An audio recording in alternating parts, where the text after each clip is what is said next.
October 14th board meeting to order. We have a quorum, and I'm going to ask, and I do apologize. I didn't get a name tonight. I feel so awful. What's his name? The one in your lap. Can he lead us in the pledge? You come help him. What's his name? He's like, I'm not having it. Well, Tony's going to do it for us. Come on, Tony.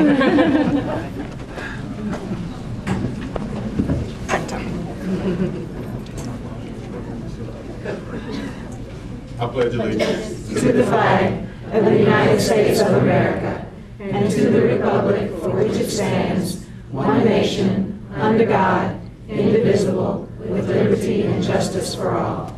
That's actually what I came out here for earlier. I was like, blue shirts. Got overwhelmed. Announcements. We'll start with you, Ms. Rowe. Yes. I was honored last week during fall break to participate in an Alignment Nashville panel on children's health, and we discussed our new universal meal program and recess. I think a lot of people see these topics as sort of peripheral issues that are secondary to issues like good teachers or standardized test data, but I think we would all agree that the physical and social emotional well-being of children is crucially important, and also it does affect student achievement, which I think we here on the board can all rally around. So here are a few facts from last week's panel.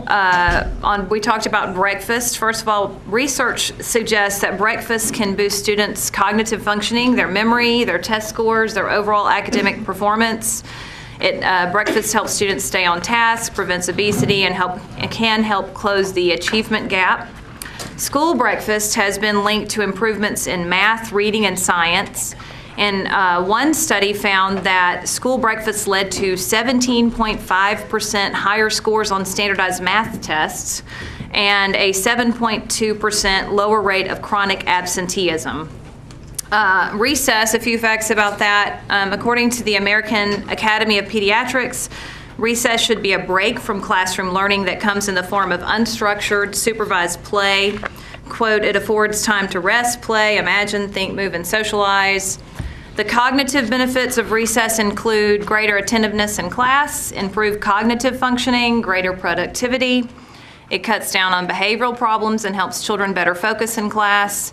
Social emotional benefits of recess include that it helps children develop social skills that are otherwise not acquired in a more structured classroom environment. It helps children learn valuable communication skills, including negotiation, cooperation, sharing, and problem solving, as well as coping skills such as perseverance and self-control. It can help children manage stress, and then there is the obvious physical benefits of recess, and it can help prevent obesity. So I'm very pleased that our district has moved in the direction that it has, and want to congratulate administration and those who have helped make this possible, that we now have this great meal program, and we're increasing recess for different ages. And also I wanted to congratulate my fellow colleague Will Pinkston for being named the best school board member in the Nashville scene. All right. Thanks. Ms. Pierce? Nothing? Mr. Pinkston? Come back to me, please. Okay, yeah. Ms. Kim? Ms. Shepherd? Yes. Okay. I just want to remind our viewing audience and our parents that this coming Thursday, we have the District Parent Advisory Council meetings in each district, and so they begin at 5:30, and I would encourage all the parents to attend. We have a really good start for this year for the PAC meeting, so we've already had some really good meetings, so I would encourage you to attend. This coming Saturday on October the 18th, McGavock High School will host their annual marching band contest, the Music City Invitational. Gates open at 9 a.m. We have over 21 bands visiting this coming Saturday, and I will be there all day, and I would encourage you to come and check out the contest. It's always really good, and if nothing else, come for finals and see some really great talent that we have here in the Middle Tennessee area. Thank you. Thank you. Ms. Baring? Yes, thank you. I want to congratulate two of my colleagues tonight. Last year, the Nashville scene named Amy Frogue the best public school defender. And this year, as Amy already mentioned, Will Pinkston received the honor of School Board Member of the Year. Both Amy and Will have been willing to do the work, collect the research, listen to parents, respond to constituents, step outside the box. In short, they have been willing to do what's right rather than oftentimes what's easy or what's popular. This year, Will brought an unprecedented motion to the floor which passed and allowed this school district to specify our need for charter schools, for future charter schools, for the first time since we adopted our first charter school, Smith and Craighead, in 2002. This board has established priorities around the needs of our district and specifically where we need support in the growth pockets of our city. Will was instrumental in the creation of the Teaching and Learning Committee and the Committee to Deal with Constituent Concerns, among many other leadership roles which Will has served. Congratulations, Will. This is an honor well deserved. Hunters Lane Academy Showcase will be this Thursday evening, October the 16th, at Hunters Lane High School, 1150 Hunters Lane in Nashville. The showcase is for current 8th and 9th graders to learn about the academy options. A tour, interactive activities, giveaways, and food will hopefully bring in many parents. The time is 6 to 7:30. The Teaching and Learning Committee meeting is scheduled for 2 weeks from today, October 28th at 3:30 in the board conference room. Dr. Register scheduled a number of community meetings in East Nashville over the past 3 weeks, and I attended all of these but one. The overarching tenet across the schools was such respect for teachers in our district. It was brought tears. One teacher actually, or one parent actually, had tears in her eyes as she talked about the progress that her child had made because of teachers that were caring and giving. The parents talked about several different things. Alternative suggestions, which we had not heard a lot about, were lower pupil-teacher ratios, extensive wraparound services, and multifaceted solutions. I visited Stratford High School recently and found that they call an ambulance to their school on the average of 3 times a week. I find it appalling too. Clearly, a school nurse would be most helpful at Stratford High School. I want to welcome many of the parents that are not here. I mean, they are in the building, but they could not get into this auditorium because of the limit of the number of people who can be in this boardroom. But there are a number of East Nashville parents outside, and many of them will speak tonight. They have created a community called East Nashville United. I've enjoyed listening to their comments at the community meetings, and I look forward to hearing from them tonight. Their voices are important to this board. Thank you. Ms. Brandon? Dr. Brandon, sorry. Yes, I just wanted to call attention to the fact that Overton will have their academy tours on October 22nd, 11. So be on the lookout and plan to attend. Okay, I'll go back. Mr. Pinkston? Thank you. Just 2 things. I want to thank Bridget Brandon and Ken Murdoch with MNPS for organizing and leading a well-attended community meeting last week on October 9th to discuss the new Antioch Cluster Elementary School with the neighbors on Smith Springs Road. As you'll recall, we are building this school in a somewhat rural area of southeast Davidson County, adjacent to Percy Priest Lake and the YMCA's Camp Widgiewagon. We got a bit of a rough start with community engagement on this project back in 2012, and we are steadily rebuilding, or building trust, I should say, with the neighbors. Some still aren't happy about the situation, but providing the kind of recurring and transparent engagement that Ken and Bridget facilitated last week is helping calm the waters. Thanks to my colleagues, Dr. Brandon and Ms. Hunter, for joining the meeting, along with Councilman Robert Duvall and Council Lady Karen Johnson, who's been a longtime advocate for that school going back to her time on this board. Best part of the meeting, I had a young teacher in the area come up to me afterward, wanting to know how she could work in that brand new LEED certified building when it opens in fall 2015. So people really are getting excited about it. Second item, last item, speaking of facilities, congratulations to the entire MNPS team for shepherding a very well done top to bottom renovation of Norman Binkley Elementary School. Principal James Urquhart today welcomed us for an official ribbon cutting with the faculty and students, walking into what's now a LEED building after spending the better part of the last year in as many as 20 portables. You can imagine that everyone was all smiles, especially the kids. So thanks to our friend State Representative Jason Powell for helping us celebrate. Thanks especially to District 26 Councilman Chris Harmon for his advocacy. Chris is not just a Norman Binkley neighbor, he's a Norman Binkley dad, and he began advocating for funding for that school long before he and Melissa even had a kindergartner to send there. So it's just a reminder that we cannot do what we do without the support of our friends on the council. Let's be sure we're always thanking them and including them in these celebrations. Thank you, Madam Chair. Thank you. And then I would like to officially present the award that the district received from CUBE. And you all have, each board member has a miniature version of this at your seat. The annual award, 2014 Annual Award for Urban School Board Excellence, as was touted in the Tennessean. So, Dr. Register and fellow board members, here it is. There is a check. I have not been able to change the name on it, so I'll give it to whomever. At the end of the meeting. We also received a $2,500 check. So we were actually co-awardees along with Fulton County School Board as well. And I'd also like to thank the NSA, and I'm going to not pronounce this correctly. Anybody want to help? Madrigals, thank you. The NSA Madrigals, under the direction of Walter Bittner. Those were the voices of angelic nature that you heard earlier today prior to the start of our board meeting. So thank you very, very much, Mr. Bittner and the NSA students for that. Next, we have awards and recognitions about our campaign giving brochure.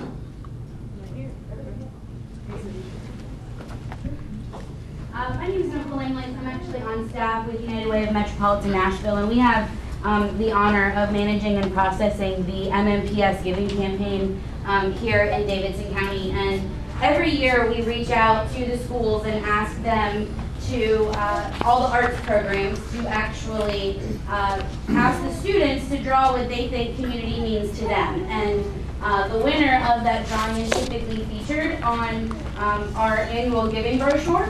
It's featured on the cover as well as the back side for all of the faculty and staff in central office to recognize the very talent that we have here at Metro Schools. And so today we would like to award to Tavion Barker from Napier Elementary, who won and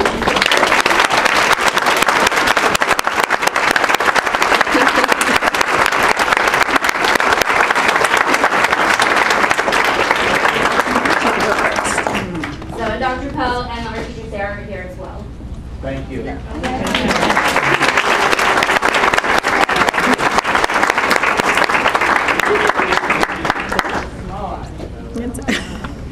And Mom.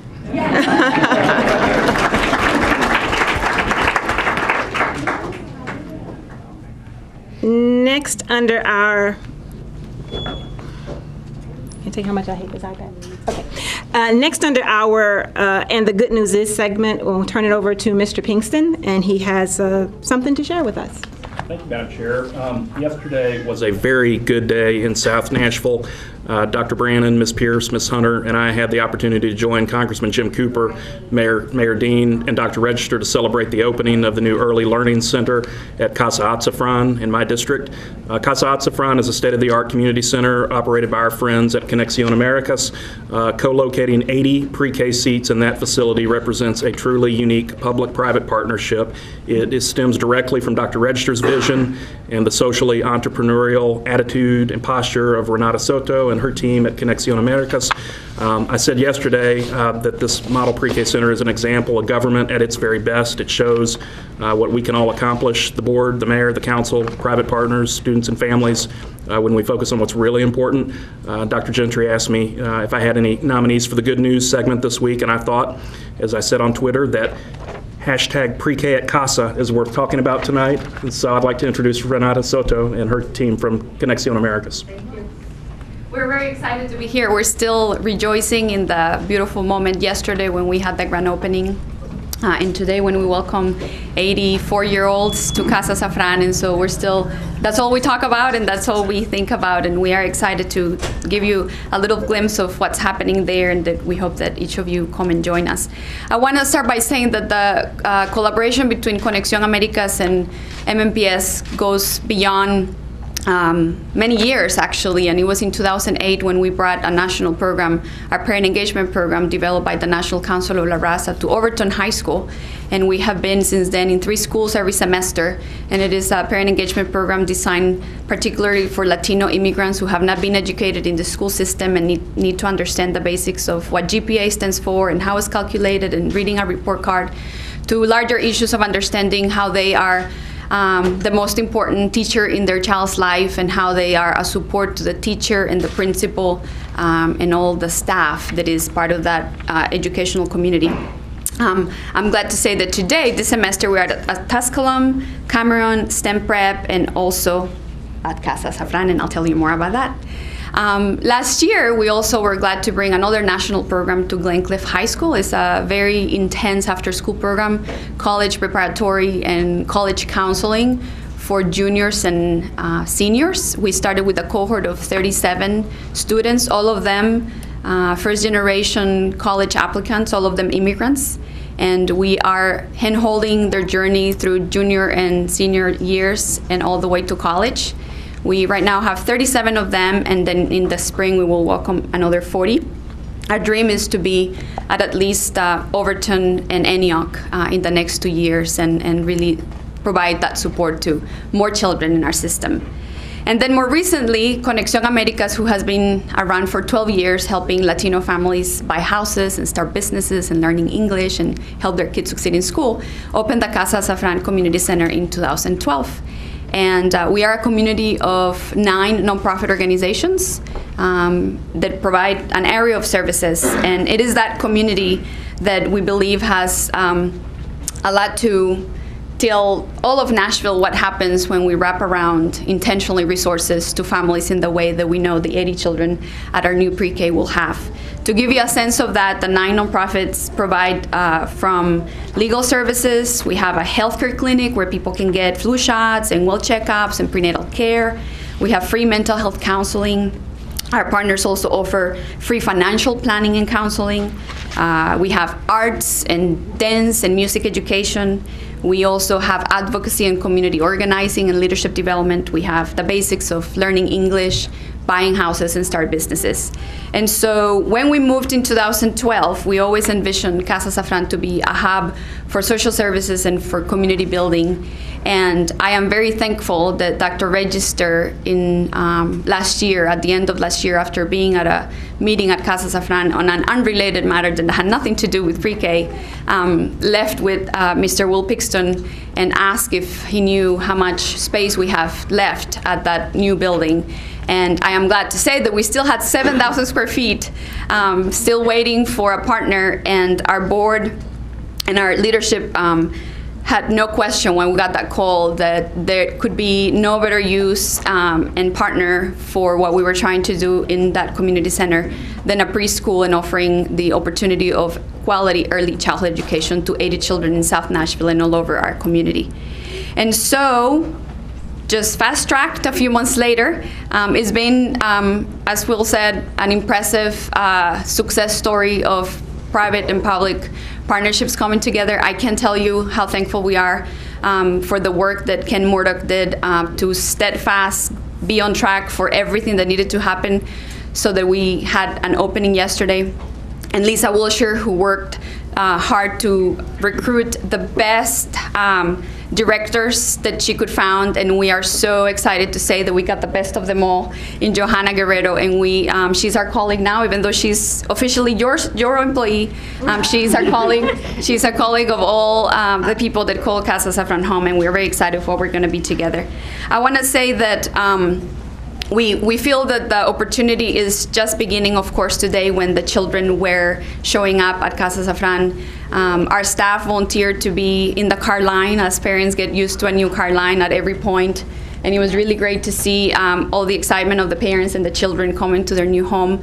And we know that next year when we're here in front of you, we will be sharing many successes, both from what we're going to learn in the everyday work we do, but also, as you know, Vanderbilt is a research partner in this, and we know that there will be many best practices and things that we hope MNPS can take to every preschool, so every preschool will be a model center like the one that we have in Casa Safran.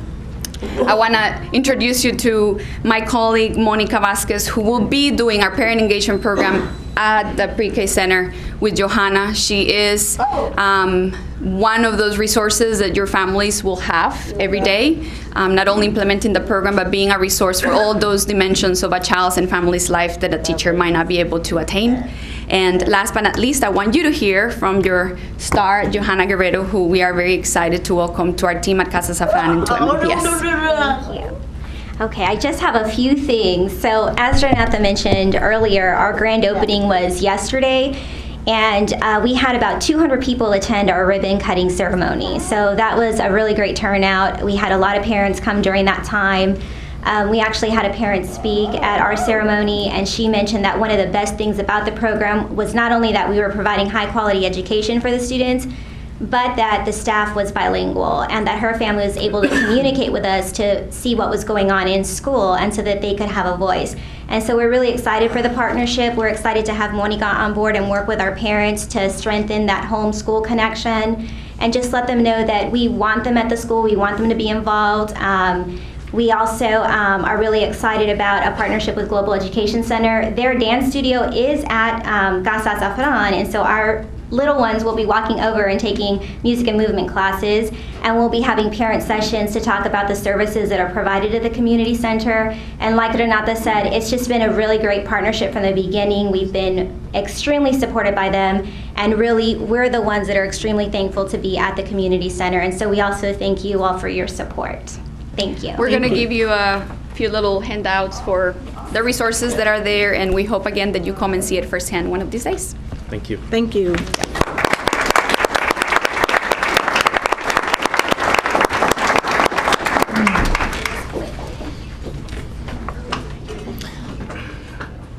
Okay, we're going to move into our public participation as the brochures are being handed out. This is your opportunity to speak. Just want to remind everybody of a couple of things. You have 3 minutes, so I hope you practiced. At the end of those 3 minutes, you will hear, hold on, a bell. And we ask that you respect the time frame and stop talking at the time of the bell. 3 minutes. For those of you who are here supporting your colleagues that have actually signed up to speak, I heard you had a rousing cheer. I hope you got it all out, because we're going to ask you to not do that after each presenter, please, so that we can continue to move through the agenda in a timely fashion. There are 16 of you on the list. I'm going to call the first 8 and ask you to line up. And as one is done, the other can step up to the podium, and your 3 minutes will begin. We're going to start with ask you to line up Ruth Stewart, Ronald Reed, Amy Fallon, Aaron Kahlberg, Matt Poole, Catherine Rizone, Molly Handler, and Antoine Welch. And nobody moved. Oh, okay. Well, all righty then.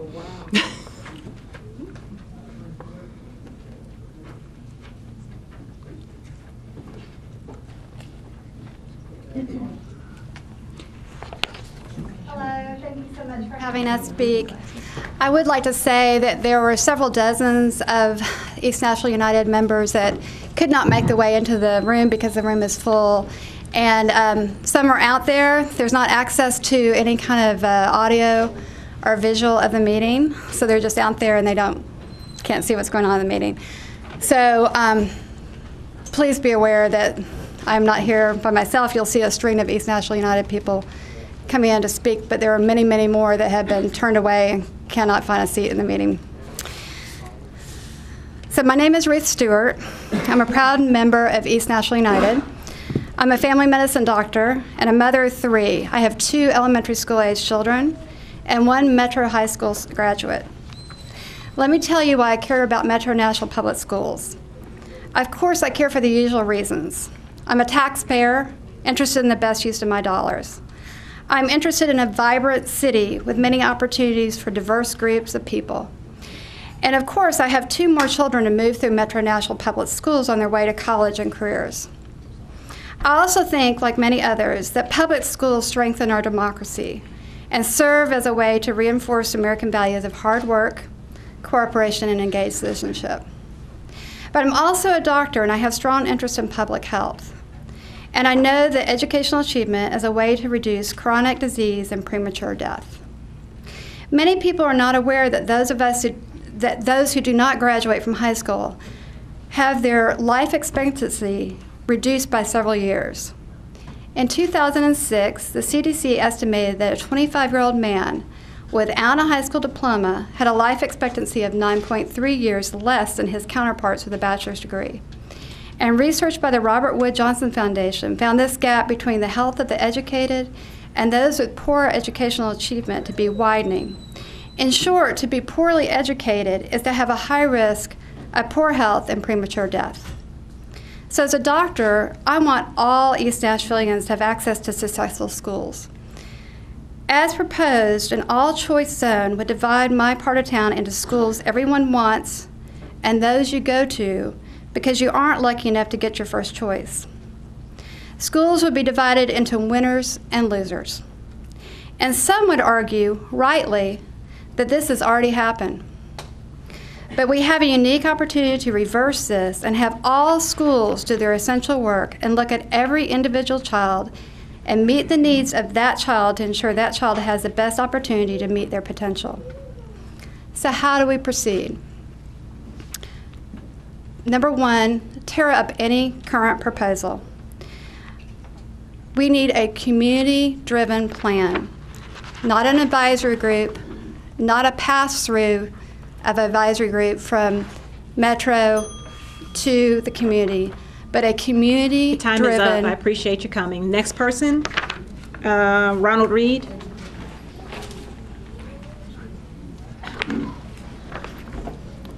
Is this the mic? This is going to be hard to hear. I want you to listen to this.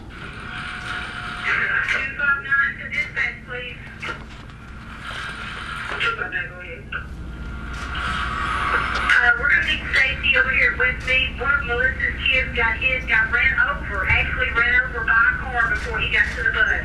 We need safety and everybody over here.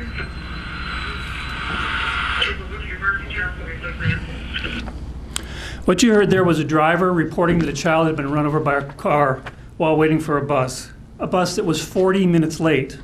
The driver was late because she'd been assigned to be in 3 places at the same time. Now look, I don't make my decisions emotionally, so I'm not going to blame anyone for this accident except the person who was driving that car. But I want to give you a quick tutorial on what real managers do, okay? The first one's called risk assessment. The first thing of risk assessment is very easy. Don't do risky things. Okay, statistics is very easy. Rare things rarely happen, but if you do them over and over again, they eventually will. And if you collect a bunch of rare things in a big old pile and call it a bunch of bad things that can happen, it's not rare anymore. The conclusion is simple. The longer you leave students at bus stops, the greater chance of mishap. The second tutorial I want to give you is on efficiency.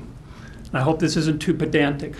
Let's say I have 5 children at 5 stops, and I have 5 buses. In mathematics, we take a look at the extremes. So what is the most efficient way I can deal with this? I can have one bus pick up all 5 children, give them all a separate time to come, right? That leaves me 4 extra buses. So if we have our 15 breakdowns that we have a day, or our absent drivers because they're being cajoled and threatened and bribed and just don't want to come to work anymore, if we have accidents or bad weather, I still have a bus that can go pick these people up. Now, what is the most inefficient way I can deal with this? I can take all 5 buses and I can have each one go to a single stop. I can tell everybody to be out there at 8 o'clock, okay? The problem is that if I have a breakdown or a driver isn't showing up for work or I have an accident, I can still do it. What I do is I combine the routes. I do 2 routes on one bus and 3 routes on another. That's essentially what we do. But I want you to notice something. If I told all these kids to be out at 8 o'clock, this one's on time, this one's late. This one's on time, these 2 are late. That is why you're getting 40 minutes, 50 minutes late on your buses. Now, I gave you a report a year ago telling you how to telling you that you needed to redo your routes, put aggressive maintenance in place, Fire incompetent managers and the crooks who got their jobs through nepotism and cronyism, and hire real managers. Inefficient bus routes and bad maintenance not only cost you, and this is an exact figure, $12 million a year. $12 million a year in savings for doing your routes differently, but leads to directly bad service and dangerous situations. I want to know if you're going to do anything about this, or if the next time I come in here, I have to have a recording of the child being killed. Thank you, Mr. Reed. Amy Phelan. Apologies if I mispronounced your last name. Phelan. Phelan. Thank you. See, I knew it. Hi. Yeah, my name's Amy Phelan. I'm the Vice President of the Dan Mills PTO and a member of East Nashville United. I'm here to express my concern over Dr. Register's plan for East Nashville schools. I had the opportunity to meet with Dr. Register a few weeks ago about this plan. He asked me why I was worried about it, because my kids at Dan Mills wouldn't be affected. Dan Mills is fine. Well, he obviously doesn't know me, and he doesn't know East Nashville well. I don't know a single, I'm sure there are a few, but I don't know a single Dan Mills parent who doesn't care about all the children of East Nashville. The students who attend Inglewood and Kirkpatrick are the same children our kids play with on the playground. They swim with at the YMCA. They live on our street. We love these kids. They're our kids' future, hopefully future, Lytton and Stratford classmates. We want them to have every advantage and opportunity that our own kids have, and that's why we're worried. This short-sighted plan does nothing to address the larger struggles facing economically disadvantaged students at priority schools like Inglewood and Kirkpatrick, and even at focus schools like Dan Mills. Rather than provide the additional resources to schools that have obviously been struggling for years, this plan would have MNPS simply close those schools and move those kids around, leaving students and their parents to navigate an extremely complicated and possibly unfair lottery system. Don't these students deserve what kids in other areas have? A good school right in their own neighborhood. A school located where their mom or dad or grandma can easily reach them if they're sick or hurt, even if those parents or grandparents don't have their own car.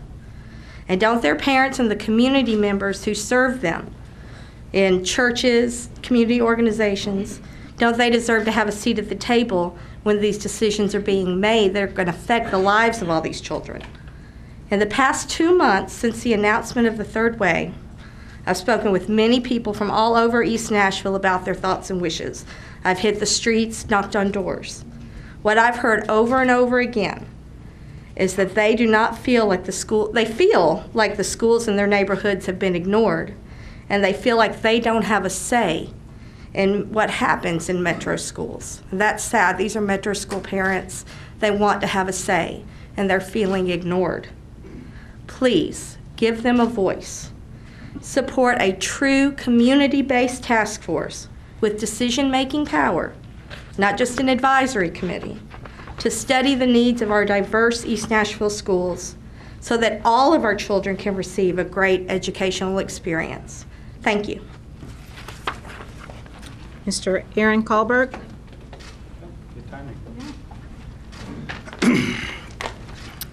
Hi, just walked in literally 30 seconds ago. My name is Aaron Kahlberg, and my wife Julie and I have lived in East Nashville for 8 years. We have a 3-year-old boy and a baby girl on the way, and we want to send our kids to school in East Nashville, public school.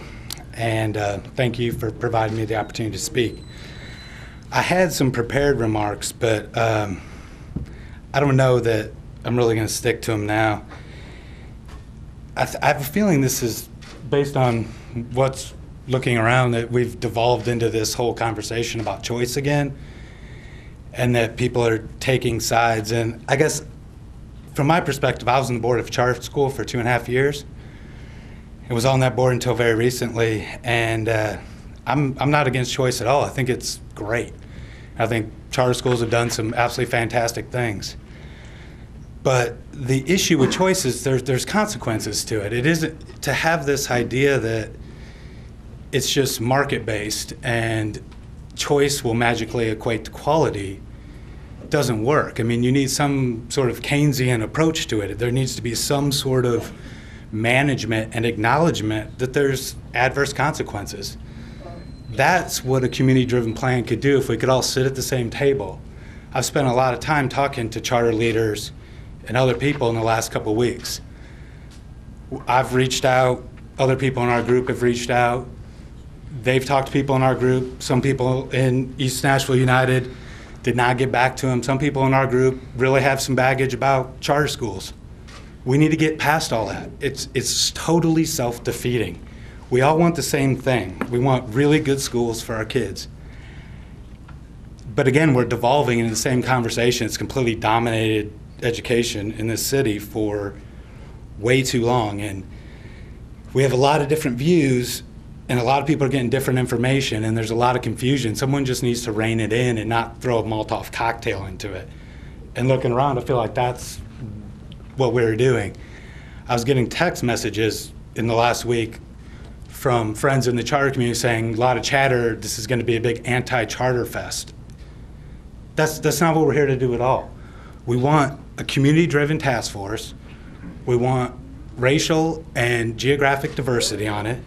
We want it to be balanced, and we want to talk about this stuff. We don't want a knee-jerk reaction to a manufactured crisis. I mean, to me, it's, in hindsight, how did we not see this coming? The ASD closed 10 schools last year. The bottom fell out of the denominator. So now all of a sudden, 4 weeks ago, we're talking about this. Either somebody was asleep at the wheel or someone saw an opportunity to play crisis politics. I'm sick of listening to it. Thank you very much, Mr. Kelberg. Kelberg. The next person on our agenda, I'll turn this paper back over, Matt Pulley. Matt? Hi, my name is Matt Pulley. I'm one of the founding members of East Nashville United. Thank you for providing me with this opportunity to speak. My wife and I, Christine, we have a 4-year-old named Max and a 1-year-old named Nora Kate. It is our intention, it is our choice to send them to Dan Mills, Lytton, and Stratford. Those are their zone schools. That's the choice we want. You've heard from a lot of members, and you will hear from a lot of members of East Nashville United. I want to kind of go over the timeline just a little bit so you can understand a little bit about who we are. On September 9th, Dr. Register made his very abrupt announcement about the all-choice plan. That night, about 2 hours later, there was an op-ed in the Tennessean with Dr. Register's name under it, supporting this all-choice plan. Nobody in East Nashville knew about it. We were blindsided. On September 13th, we formed East Nashville United. It was a Saturday. We had the initial meeting at my little house in Inglewood. On September 16th, and we'll tweet the story out on our official Twitter account later tonight. On September 16th, there was a story in the Tennessean saying Dr. Register wants to preserve, those were Dr. Register's words, Lockland and Dan Mills. After that, what happened to East Nashville United? Did we fall apart? No, we got stronger, we mobilized, we became more organized. So if there's any issue that East Nashville United is about 1 or 2 schools, that's just incorrect. And anyone who claims otherwise is ignoring very, very public facts. Now let me talk a little bit about choice. Under the current attendance rules, the ones that we already have in place, I could send my son Max next year to 5 elementary schools within 3 miles of my house. 3 miles. And as other people have said, choice is a very good thing, or can be a very good thing. It has allowed Lockland and Dan Mills to become 2 of the best schools in the entire city. It has allowed a school like Liberty Collegiate to be a very effective option to many families, and that's great. But choice has also destabilized many of our priority schools. Our priority schools, like Inglewood Elementary, like Kirkpatrick, they have issues that no other school has to deal with. Very high mobility rates, very high poverty rates, and they have discipline problems that you can't simply address by the threat of expulsion. You know, they have issues that they have to educate everyone. That is their issue. We don't feel like the district really understands East Nashville. We don't feel like the district really gets over across the river. That's why we have pushed since day one for a task force with decision-making powers that is racially diverse, that is economically diverse. And we want them to have the time and the resources to do their job effectively. And we believe that if that is done, whatever plan that comes up with, maybe it's a plan that involves for charter conversions, maybe it's a plan that's not. Whatever plan we have after that is a plan that we can live with. But we want something that is community-driven. We are going to reject anything that's the product of crisis politics. Again, thank you for letting me speak to you. I appreciate it. Thank you. Catherine Rizzone. We live in a world of haves and have-nots. But acknowledging that reality does not mean that we have to accept it. We have a moral obligation to act in the best interests of all children in our community, not just a vocal minority. Our actions must focus on abolishing the educational inequities in Nashville. My name is Catherine Rizzoni. Through my involvement with multiple organizations over the past 5 years, I have advocated to improve education for students at nearly every school in the Stratford cluster. I'm also the parent of a first grader at Nashville Classical Charter School. In community meetings over the past month about Dr. Register's proposal for East Nashville, the need for wraparound social-emotional support services has been consistently highlighted. I could not agree more that such services are essential and would love to see them integrated as a key part of the plan. But they must not be considered a substitute for improving educational delivery as well. We must not just blame poverty as the cause, write off some children as unable to learn, and view the problem as insurmountable, when we know of schools like Liberty Collegiate with over 90% free reduced lunch populations making huge academic gains. In our economically diverse and segregated neighborhood, we cannot just send every child to their zoned school and make nominal changes in leadership or curriculum that we hope will slowly yield improvement, or allow ongoing gentrification to push the issue into a different neighborhood. Dramatic changes are not easy, but they are necessary. Our kids deserve the best we can give now. We need more high-quality schools. And by high quality, I mean schools where every child learns the academic skills for that grade level. Acknowledging the impressive gains that high-quality charter schools have yielded in our neighborhood doesn't mean that they are the only answer, but we cannot ignore their success or dismiss them as viable options because some parents don't feel they're right for their children, when numerous other children are thriving in such environments. Because it's not just about my child or your child, it's about every child.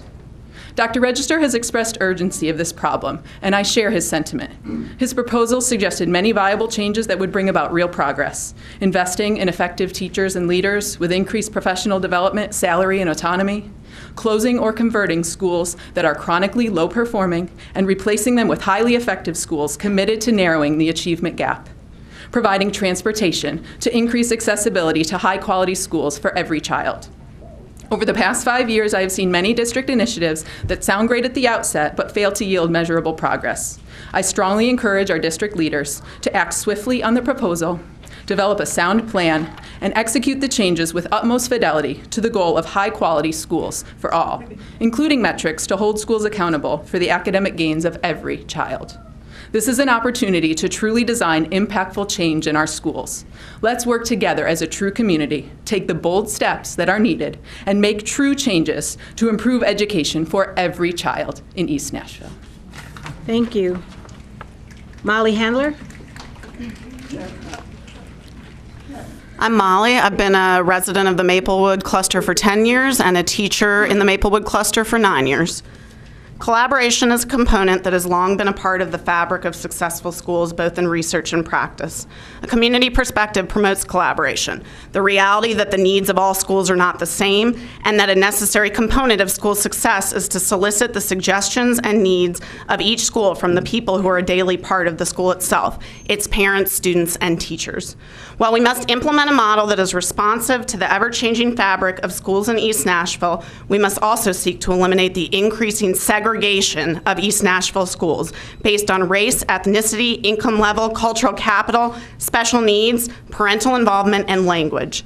This segregation has increased based on education-specific policies as well as larger social dynamics outside the realm of education, such as, but not limited to, Nashville's newfound success is the IT City, the gentrification of East Nashville, increased poverty, language barriers, the proliferation of charter schools, the increase of other choice schools, and the practice of continuously comparing these various groups to one another, despite the fact that their realities are not the same. There is an increased tendency to consider populations of students and their families within this system of segregation as more or less desirable. Although this tendency has existed for decades, I believe choice models have further exacerbated it.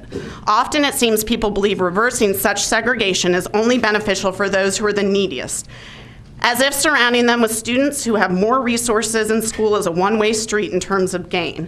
I reject the notion of viewing some students as deficient and undesirable, and believe there are proficiencies that all students bring with them. And it is the melding of these strengths in a school environment combined with the support of all student needs that will be equally beneficial for all. It's a two-way street, and it's this two-way street that the community perspective of education seeks to implement. We must seek to build relationships and community to support all schools. We must not seek to compete for students or to pit one school against another, as I believe such market-based mentality promotes competition rather than collaboration, and will further segregate groups of students. I believe there's value and success in all our schools, no matter the failing, improving, or achieving label that has been assigned. The focus on the needs of the school, the suggestions of those who are a part of it, and the willingness of the community to support those needs and suggestions are what will lead to success for all schools. This is not a quick fix strategy, nor uniquely focused on raising test scores.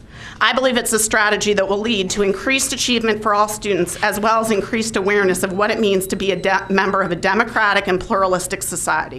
The goal of such a sustained achievement should not be in an effort to make kids go to college. It should be to give them the skills, resources, and decision-making ability to empower them to make their own choices about their lives, rather than require them to live a life we have deemed appropriate, or live a life limited by their background. Thank you very much, Ms. Handler. Antoine Welch. Thank you. I would like to thank everybody in the room, first of all, and also I would like to say I didn't come here to argue on social media or fuss and fight in a parking lot. I keep hearing about segregation and change and choices. Well, if choice is the key, why don't we have more quality choices? I'm 6'2" in height. My daughter is 3 foot. If I put food at the top of the cabinet and say, there's plenty of choices there, why don't you get some food? She can't reach the food, first of all. So how can you give me no choices, no options, and then you label me hopeless? That makes no sense to me. That's a simple fix. One thing that I noticed that we all have one thing on our shirt, and it says Nashville. And until we unite and come together, truly unite and come together and have more choices, wouldn't that be a great key or fix to the situation? Secondly, I grew up playing sports. I had the opportunity to play in college. That taught me a lot of things. We play different positions, but we're all on the same team. We might do things differently, but we're all on the same team. We came from different backgrounds, but we're all on the same team. I say that to say this. One thing that was the same is we all are on the same team. And the same team should have the same opportunities, the same positive role models, and the same opportunities within the classroom to choose where you want to go to school or what you want to do in life. You should have that choice. So I don't understand when people say there's too many choices. How could that be the problem? Secondly, I would like to say insanity is defined as doing the same thing and expecting a different result. Obviously, what we're doing now is not working because there's failing kids, which makes it failing families, which makes for a failed community. And at the beginning, I think I said we were all on the same team, so that means we're failing. So you can't look at the offense and say, boy, they suck. You can't say, I hear the crowd saying that, boy, they can't learn. Boy, they can't do anything. But I can't do anything if I don't have the opportunity and I don't have the choice. And that's why I'm here. I'm here for the kids. The kids who are sitting there, they have hell at home and then they go to a failing school. That's no choice. They have hell around them in the community and they have hell at school and hell at home. That's no choice. Until we change that, we will continue to do the same thing expecting a different outcome. That's called insanity. In closing, as I said, I don't want to argue with you on Facebook or social media or in the parking lot. I'm here for one reason, and that's for Nashville, and that's for the kids. It's not about politics. It's not about charters. It's not about the rhetoric. It's about the kids. And until we truly unite, we're just making noise. Thank you. Next, we'll have the next 8 to line up, please. Bernice Murphy, Latria Gordon, Vanessa Barnes, Katie Rizzoni, Jay Sanders, Robert Johnson, Angelica Cooks-Lucas, and Cherish Woodard.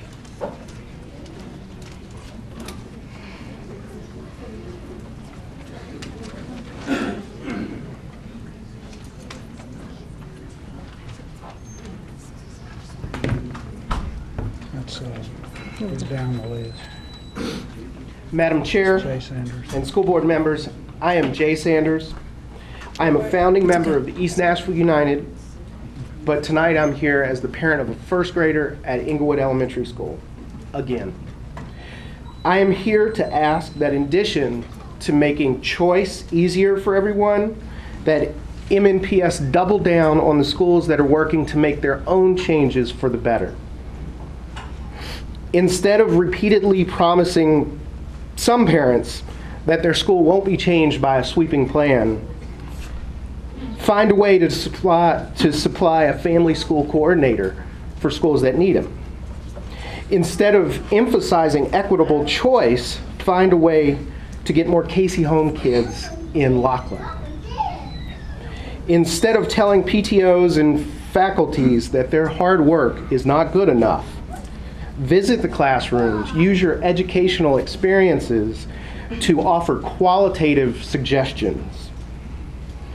Inglewood, the community, believes that our faculty has the skills to move the school forward. Community PTO and East Nashville United are working to make our community more cohesive around the schools that do need help. Choice is a respectable goal, but to improve the schools, you must support the schools. Thank you. Bernice Murphy? Petria? She's coming. She's coming? Who is that?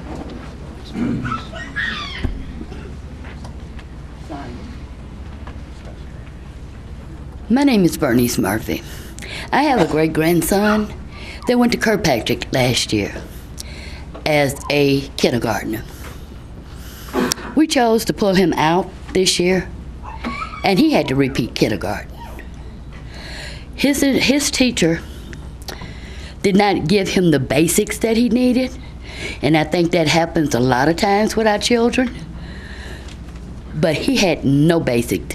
He's been at Nashville Classical and done exceptionally well, which is what he should have done from Kirkpatrick. I feel like that any child in any school, metro or otherwise, should be able to come out and go to any school and be equal with that class. They should not have to go back for not being taught. His instructor told my granddaughter and I that she wasn't there to teach, she was there to observe, okay? To see what they know. Now, I can see that in pre-K. I don't see that in kindergarten. He went in knowing his ABCs, his 1, 2, 3s, his name, where he lived, the whole 9 yards. We taught him that, but he didn't learn anything past it. And that wasn't fair to him as a child, but luckily enough, he's young enough that getting put back to kindergarten is not gonna hurt him. But had he stayed in public school, he would have still been in the first, he would have went to the first grade, and he would have went to the second grade. But would he know anything when he went to those grades, or when he got to a level that he needed to start making decisions about his future? That is my complaint. I'm with any school that educate our kids. I'm a public school graduate. I'm a college graduate. I believe in education. Teach our children. Don't, and the case of leave no children behind, you don't leave them behind, you don't teach them. And you keep pushing them forward. And they come out not knowing no more than what they started with. And I don't think that's fair to any person, any school, any student, no matter what race, creed, or color, or their location. Thank you. Thank you. Petria? My name is LaTreya Gordon, and I'm a sophomore at Belmont University. I'm here because I believe that no community deserves a failing school. When I think back on my experience and the experiences of my friends and family members who grew up with me in East Nashville and went to failing school after failing school, the only difference I can see between them and me is that I was saved by KIPP. I had people that cared about my future. My mom is proud, but when she grew up, there was no one around to help push her or motivate her to go to college. That pattern stopped with me. At KIPP, I learned about college. When I came home to tell my older cousins about Spelman, Vanderbilt, and Harvard, they had no idea what I was talking about. I learned at KIPP things that no one cared to teach me before. When I left KIPP, I went to Stratford High School. I was prepared for my 9th grade year. I was even performing higher than some of my other peers. When I think back about my 9th and 10th grade years at Stratford, I think about how I saw the drug transaction in the middle of the hallway and how many fights there were and how the classes were so loud that the teachers couldn't teach and we couldn't learn. Then in my 11th and 12th grade year, when they brought in the STEM academies, I thought about how separated we were, how they separated the high-performing kids from the trouble kids and how much they hated us. Especially the time when CNN came and the school was on lockdown. We, the high-performing kids, were the only people who were able to roam the building and interact with CNN. That was the first time I ever saw my principal come to our classroom. When I graduated from Stratford, I was accepted to Belmont University and the Bridges to Belmont program on a full scholarship. I am deeply grateful for Randy Dow, who always told me that I could go to college. When I think of my friends and my family who are currently attending failing schools, I'm afraid for them. My neighborhood does not deserve a failing school. No neighborhood deserves a failing school. Thank you, Ms. Gentry, for allowing me to speak. Thank you. Vanessa Barnes, thank you. Yes. Greetings, my name is Vanessa Barnes, and I am a very active parent in the school systems. Madam Chairman, you've seen several emails from me. I just basically want to say that I've been able to be empowered, and I am all for Dr. Register's plan that there should be a choice. Because what we fail to realize is that our children are the children of today, not of tomorrow. And they should be able to be empowered to go to these different schools. I applaud the board in getting the other schools up to par, but while that's happening, the others should not be stuck.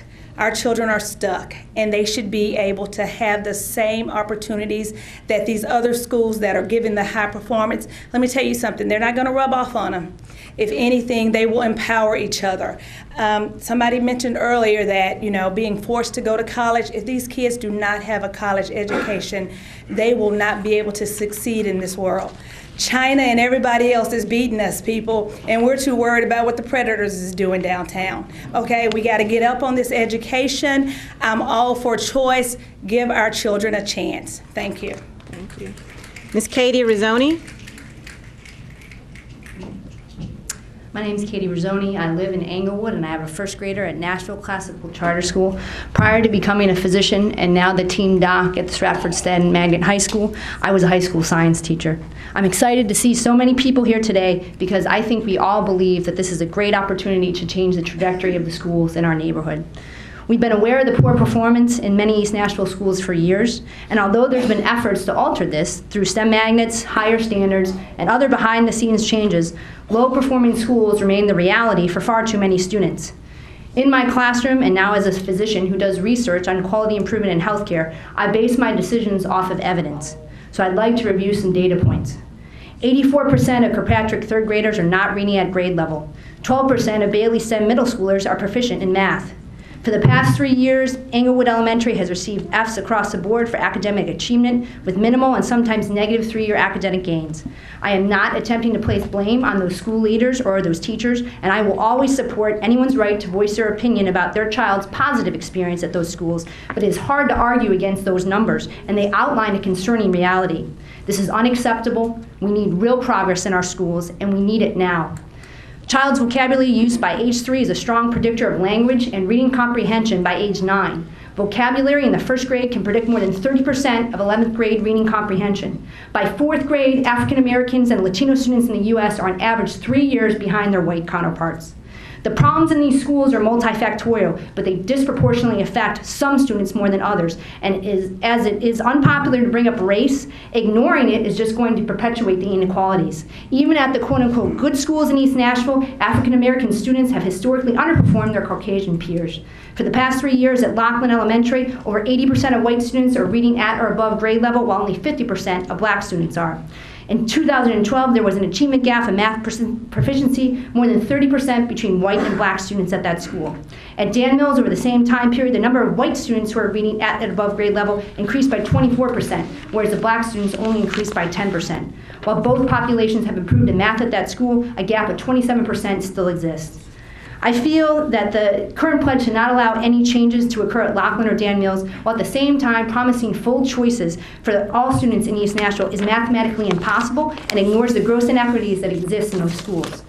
This academic gap is not predetermined fate that must be accompanied by the color of one's skin. Schools like KIPP and Liberty Collegiate, which are predominantly black students, have over 50% proficiency in reading, and both have greater than 60% in math.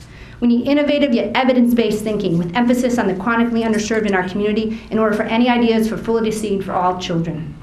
I applaud Dr. Register's proposal for change in our community, and I appreciate his willingness to meet with families for input. I hope this dialogue continues in a manner in which all families are represented equally. Thank you. Thank you. Robert Johnson. How's everyone doing? I'm a native of East Nashville, lived there my whole life, 32 years. I've had the honor of going over to Liberty Collegiate and being their first football coach. It's a first-year program, so I've got to see the change and different things between like regular schools and going to charter schools. It's been a joy. A lot of things are different. I realized that some things educational-wise, it's a big gap and it's disturbing. To sit here and watch it, I mean, I was that kid at Stratford High School. College wasn't a given. They didn't present that to me. If it were probably not for sports, I probably wouldn't have known not too much about it, through the grace of God. But not giving kids choices, or not giving these parents choices, better yet, is a mistake. These are things that we need. Choice, that word in itself has power. Choice is a reason that a kid can go to school and become their doctor. Choice is because that child became a teacher or a lawyer or a judge, or he sits before this board just like you looking at me. These are the things that we need to focus on. We've lost focus of that over the years. I want to say that these kids are very special. It's not just saying that because they're different or they go to a different school. I thought being a first-year coach, one of the biggest things for me would be like winning the game, or even if that's possible. But for my highlight for this year is being a 6th grade kid coming to me saying, "Coach, I read on the 12th grade level." How is that possible? It's nothing but God and education and people doing what they're supposed to do. So we can't sit here and say it's unrealistic for every child to go to college. That's not being positive. That's not feeding the kids what they need to hear. When I walk into school and I see all these banners of different colleges around, that's hope. That's leadership. That shows the kids, that gives them a future, that gives them hope. It gives me hope for them.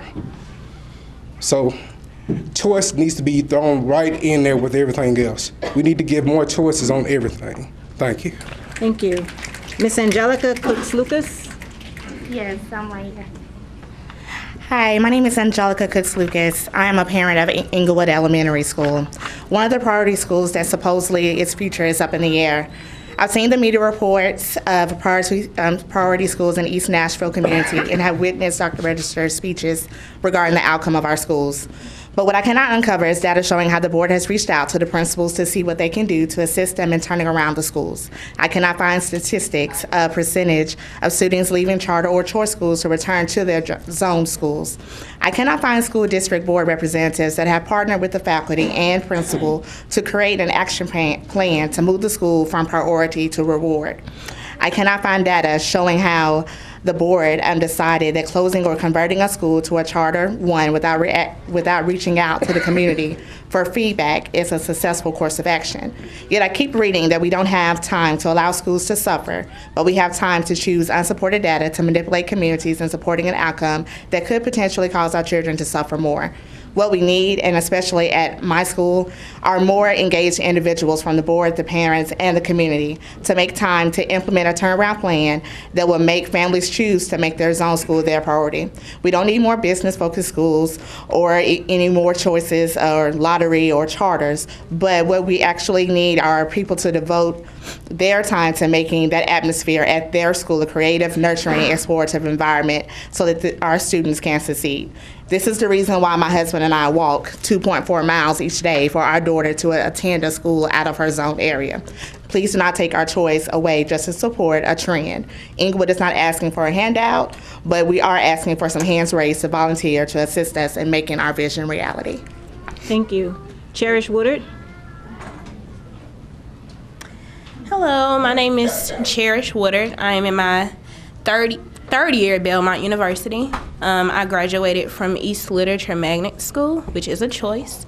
My little sister attends Liberty Collegiate. She's in her 8th grade year.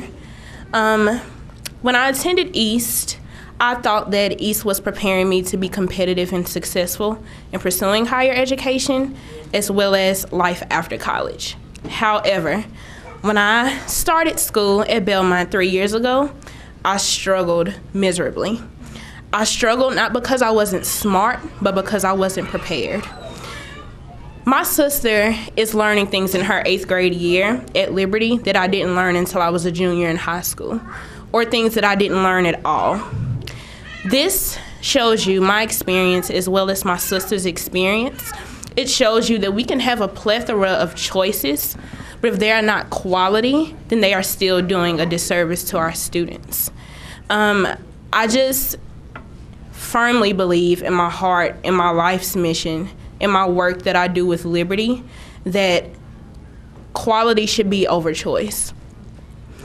Our students, especially students in poverty, they need a sense of encouragement, of empowerment, and of adequacy. I felt inadequate when I attended Belmont my first year. I felt like I was not going to succeed. I was not going to be able to make it through my 4 years at Belmont. Again, not because I didn't believe in myself, but because I was not prepared at a choice school. And so we should focus our efforts more on providing quality education to all of our students, especially our students in poverty. Because when they look around, their choices are limited. The way that they feel about themselves, about the things that they can achieve, are limited. And it's because of the quality, not only in their schools, but in their lives, in their families.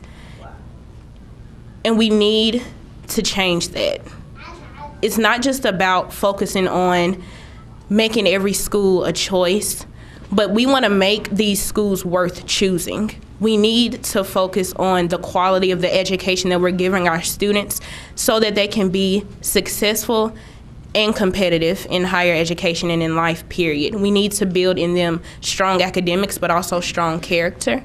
And I know from personal experience that when you feel prepared academically, you feel like you can conquer anything. You feel like no matter what challenge you're faced, you can overcome that. And so I stand behind Liberty Collegiate and any other school who is providing quality for all of our students, because that is what they truly deserve. Thank you. So it is impossible to empty a room of 50 people quietly. So I'm going to ask you all to give us 5 minutes. We'll take then we'll take a break, and then we'll empty the room. I'm going to use the abuse of my position here and move my board chair's report up. So I'm supposed to be reporting on my visit to the CUBE conference, the Council of Urban Boards of Education, where we received the award that I already shared. Our opening session speaker was actually Alberto Carvalho, the superintendent of Miami-Dade County Schools. So why did he get to speak? In 2012, Miami-Dade County won the Broad Prize. In 2014, they're the College Board District of the Year, highest number of AP offerings, highest percentage of students taking and passing AP exams. He says they accomplished this by hiring college professors as well as sending students to the colleges. And Alberto is actually I call him by his first name now, is the 2014 National Superintendent of the Year. So when he took the role as superintendent, Miami-Dade looked a lot like what MNPS looks like today with regards to student achievement. he first attacked his issue from the perspective of the budget. His budget is described as being a values-driven budget plan reflecting the school district's guiding principles: improving student achievement, protecting the classroom, protecting the workforce, and maintaining the fiscal viability of the district. He is quoted in several press releases and also stated in his presentation at CUBE that our budget must reflect our values, that his budget is aligned to our #1 goal, student achievement. We often have stated around this very table that our students need more time on task, to quote our former representative of District 8, Michael Hayes. However, we have to build more capacity before adding more time on task. His other suggestion was to stop lying to kids about the value of technical education. There can be no downside to giving students the opportunity to finish high school with nationally recognized technical certifications. He also stated that he doesn't believe in piloting, and as a project manager, this does make me a little nervous, that if something is good for some, it should be good for all. He also suggested that we stop looking for highly qualified teachers. That's something that's reflected on a resume, that our kids deserve effective teachers and leaders. And probably among the most controversial strategies that was employed in Miami-Dade, at least as may be perceived by some here, is that the district opened district-managed charter schools. His statement was, you can't outswim it, and you can't outrun this tsunami, so you might as well get on for the ride. As I shared earlier, Miami-Dade was in a similar state as we are when Alberto came on board. Underutilized school buildings, a large number of failing schools, resulting in a district failing a large number of students of color, poor students, immigrant, and EL students. He touts among his examples of efficiency through innovation, the locating of urgent care centers in some of the underutilized properties, providing free services to employees, and providing a hospital alternative to those areas where none was available. For those schools that needed to be closed, it was a 4-slide presentation. You know I'm in love with Alberto right now, right? This is where your students are, slide 1. Slide 2, this is where your students should be. Slide 3, this is what we're going to do about it. And slide 4, this is how you can support me in doing the hard things. As a result of that, 75% of all principals were changed. This is in 2008, from 2008 to leading up to the awards that were received. In the termination interviews, he asked the principals several questions about their thoughts on education and educating the population of students that they were presented. The first thing out of everyone's mouth was the canned text of, I believe all children can learn. He says, but how can you prove it? Their next statement was, but their parents aren't showing up. His response at that point was, I didn't hire you to educate parents. I hired you to educate students. So the question he asked of the audience at that point in time, at CUBE, the presentation, was how many kids are you willing to lose while teachers get improved, while principals develop leadership skills, and while parents who have no kids in your child's school drive the agenda? There's this concept called the burning platform. Some of you may be familiar with it. It's a business lexicon that is often overused. But it comes about from a story about a man who's on an oil platform in the North Sea. He's awakened by an explosion. He wakes up to find out that the platform itself is on fire. He's trying to escape the flames. He finds his way through all the smoke and the chaos to the edge of the platform. As the fire approaches him, he must use split-second decision-making or surely be engulfed in a horrible death. His only option is to jump more than 100 feet from the fire-ridden platform into the freezing North Atlantic waters. If the dangerous jump doesn't kill him, he will surely die from exposure within minutes if not rescued. With no other rational alternative, he jumped. Fortunately, the man did survive the jump from the platform and was rescued by a boat. His philosophy was better probable death than certain death. Better probable death than certain death. The point of the story is that it took a platform ablaze to cause a major change in behavior. This story emphasizes the point that radical change in people, in systems, in structures, in bureaucracies, in the way we are accustomed to doing things, generally only comes when survival instincts trump our comfort zone instincts. Mr. Johnson said in his comments, that choice is for the parents, and I would just argue that choice is actually for our students. Until our students become the center and the focus of this conversation, of this debate, of this struggle, of this burning platform that we find ourselves on today, we will be having this debate a year from now, looking at data that's a bit more abysmal than it is today, waiting for the next 3-year trend, and someone else will be standing at that platform telling us that we knew this all along, that we've known that this was the issue for over 2 years, and we chose not to jump. The final thing I want to add is that there were some students that were there at the conference, and they were on a panel. And I took 3 things away, I think 3, from their comments. The thing that I know and have learned about our students is that they see the difference between diversity and inclusion, that they see the connection between access and achievement. And they believe that labeling schools as underperforming is simply another form of segregation. It's time to jump, people. Thank you. Get 5 minutes to clear the room. So guys, if you have kids that are in daycare, they're actually outside on the right. We're going to have everyone exit out the back, out the back door. What is M?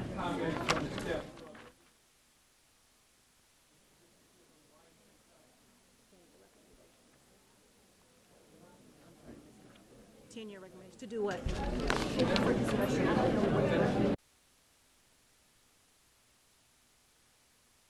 7/8/2014 regular meeting. Recommended approval of contract for Waverly Belmont Elementary School Can't hear you.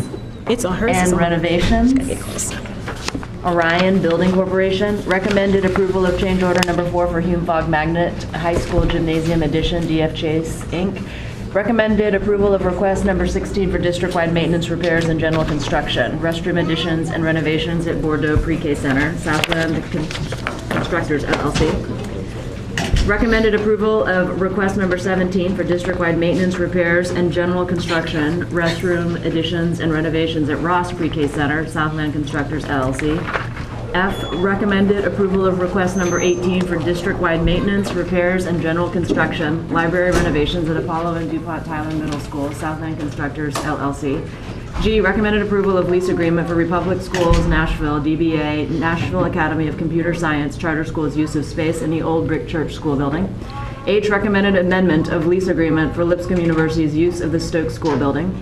I, awarding of purchases and contracts. 1, the Achievement Network. 2, CDW Government, Inc., 2 summaries. 3, Compass Learning. 4, Earthwalk Communications, Inc. 5, Facility Planners, Inc. 6, Ford of Murfreesboro. 7, GM of Murfreesboro. 8, Imagine Learning, Inc.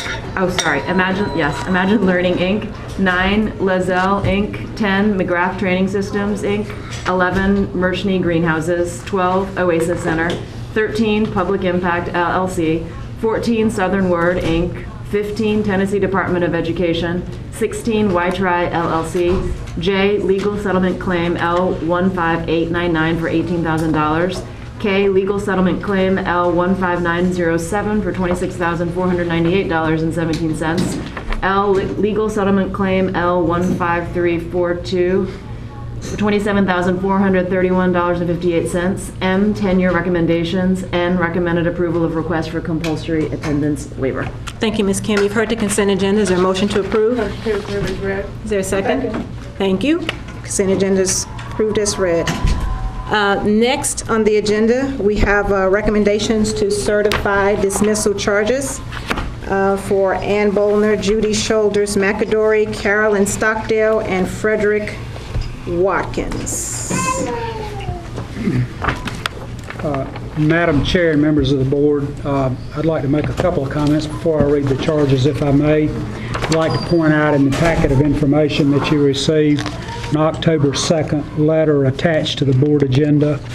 To update that letter, 4 of the 8 teachers noted in the letter have since resigned. State law allows teachers to be terminated for having effectiveness level below expectations, level 2, or significantly below expectations, level 1, for 2 consecutive years. This is the first year that we have had 2 years of data under the new evaluation system. Last February, we notified 70 tenured teachers who had received a level 1 on their evaluations for the 2012-13 school year, that if they received a second team composite score of 1 for the 2013-14 school year, that each of them could face termination charges for inefficiency. Of those 70, 42 of those teachers improved their scores. 20 resigned, retired, or left for cause, which left 8 to be terminated for poor performance. And today, 4 are being recommended. I did not make this decision lightly. I reviewed each teacher's performance over multiple years. I strongly believe it's our duty to terminate those teachers in the interest of our students, and to do so promptly, so that the replacement teachers can be hired for the classrooms of these teachers who are currently on administrative leave while this process takes place. Therefore, I'll read the letters supporting charges. Dear board members, I am writing to recommend the dismissal of Ann Bollner from employment as a teacher with the Metropolitan Nashville Public Schools pursuant to TCA 49-2-301, subsection B1GG. I have charged her with inefficiency, which is grounds for her dismissal pursuant to Tennessee Code Annotated, subsection 49-5-511. The term inefficiency is specifically designed in Tennessee Code Annotated, subsection 49-2-301, B1GG. I'm asking you to certify these charges by voting that, if proven true, these charges warrant Ms. Bollner's dismissal. Should you certify these charges, I will inform Ms. Bollner of your action and formally advise her of her right to request a hearing before an impartial hearing officer. At the present time, I am only asking you to certify the charges. I am not asking you to weigh evidence either for or against dismissal. I am merely asking you to vote that the charges, if proven true, warrant dismissal. If Ms. Bollner requests a hearing, it will occur at some point in the future. Accordingly, it is my recommendation that Ann Bollner be dismissed from employment with the Metropolitan Nashville Public Schools. Do one at a time. You've heard the charges for Ann Bollner. Is there a motion? So moved to certify the charges. Is there a second? Second. The motion has been made and properly seconded. Any discussion? Mr. Pinkston? Why do we have to move this fast? I asked for some additional information on October 5th, which wasn't made available until October 10th, which was Friday, and have not had a chance to review that. So why do we have to do this tonight? The response I have is that we, if we don't do this tonight, then we are keeping these students in limbo. We cannot move to hire new teachers until this action's taken tonight. And again, I'll say that at the present time, I'm only asking you to certify the charges. I am not asking you to weigh the evidence, either for or against dismissal. This is a step in the due process rights of teachers. So it is important that we take action to move on this. This is not action that's quickly done. It started last February. So if it started last February, why not give the board a couple of more weeks to gather some additional information and everybody feel comfortable before casting a vote? It's my recommendation to move on this tonight so that we do not keep children hanging with substitute teachers. These teachers are on suspension, but we cannot move to replace these teachers until the board takes the next step action. I'd like to make a motion to defer for 2 weeks pending the availability of additional information and time to review the information. Serious. So we have 2 motions on the floor. To take the last motion, we have a motion to defer. Any discussion, further discussion? Okay, calling for the vote on the motion to defer. All in favor of deferral, say aye. Aye. It's 3. All opposed to deferral? No. 1, 2, 3, 4, 5, 5. Okay, so deferral, the motion to defer fails. Current motion on the floor is the motion to certify the charges of dismissal for Ann Bolner. Could I speak before we vote? I've already called for discussion. Now it's time for the vote. All in favor of motion to certify the charges for Ann Bolner? All in favor say aye. Aye. Aye. All opposed? No. Okay, 3. Those charges are certified. Next we have Judy Shoulders McAdory. Members of the board, I am writing to recommend the dismissal of Judy Shoulders McAdory from employment as a teacher with the Metropolitan Nashville Public Schools pursuant to Tennessee Code Annotated subsection 49-5-511. I have charged her with inefficiency, which is grounds for her dismissal pursuant to Tennessee Code Annotated 49-5-511. The term inefficiency is specifically defined in Tennessee Code Annotated subsection 49-5-501. I'm asking you to certify these charges by voting that if proven true, these charges warrant Ms. McAdory's dismissal. Should you certify these charges, I will inform Ms. McAdory of your action and formally advise her of the right to request a hearing before an impartial hearing officer.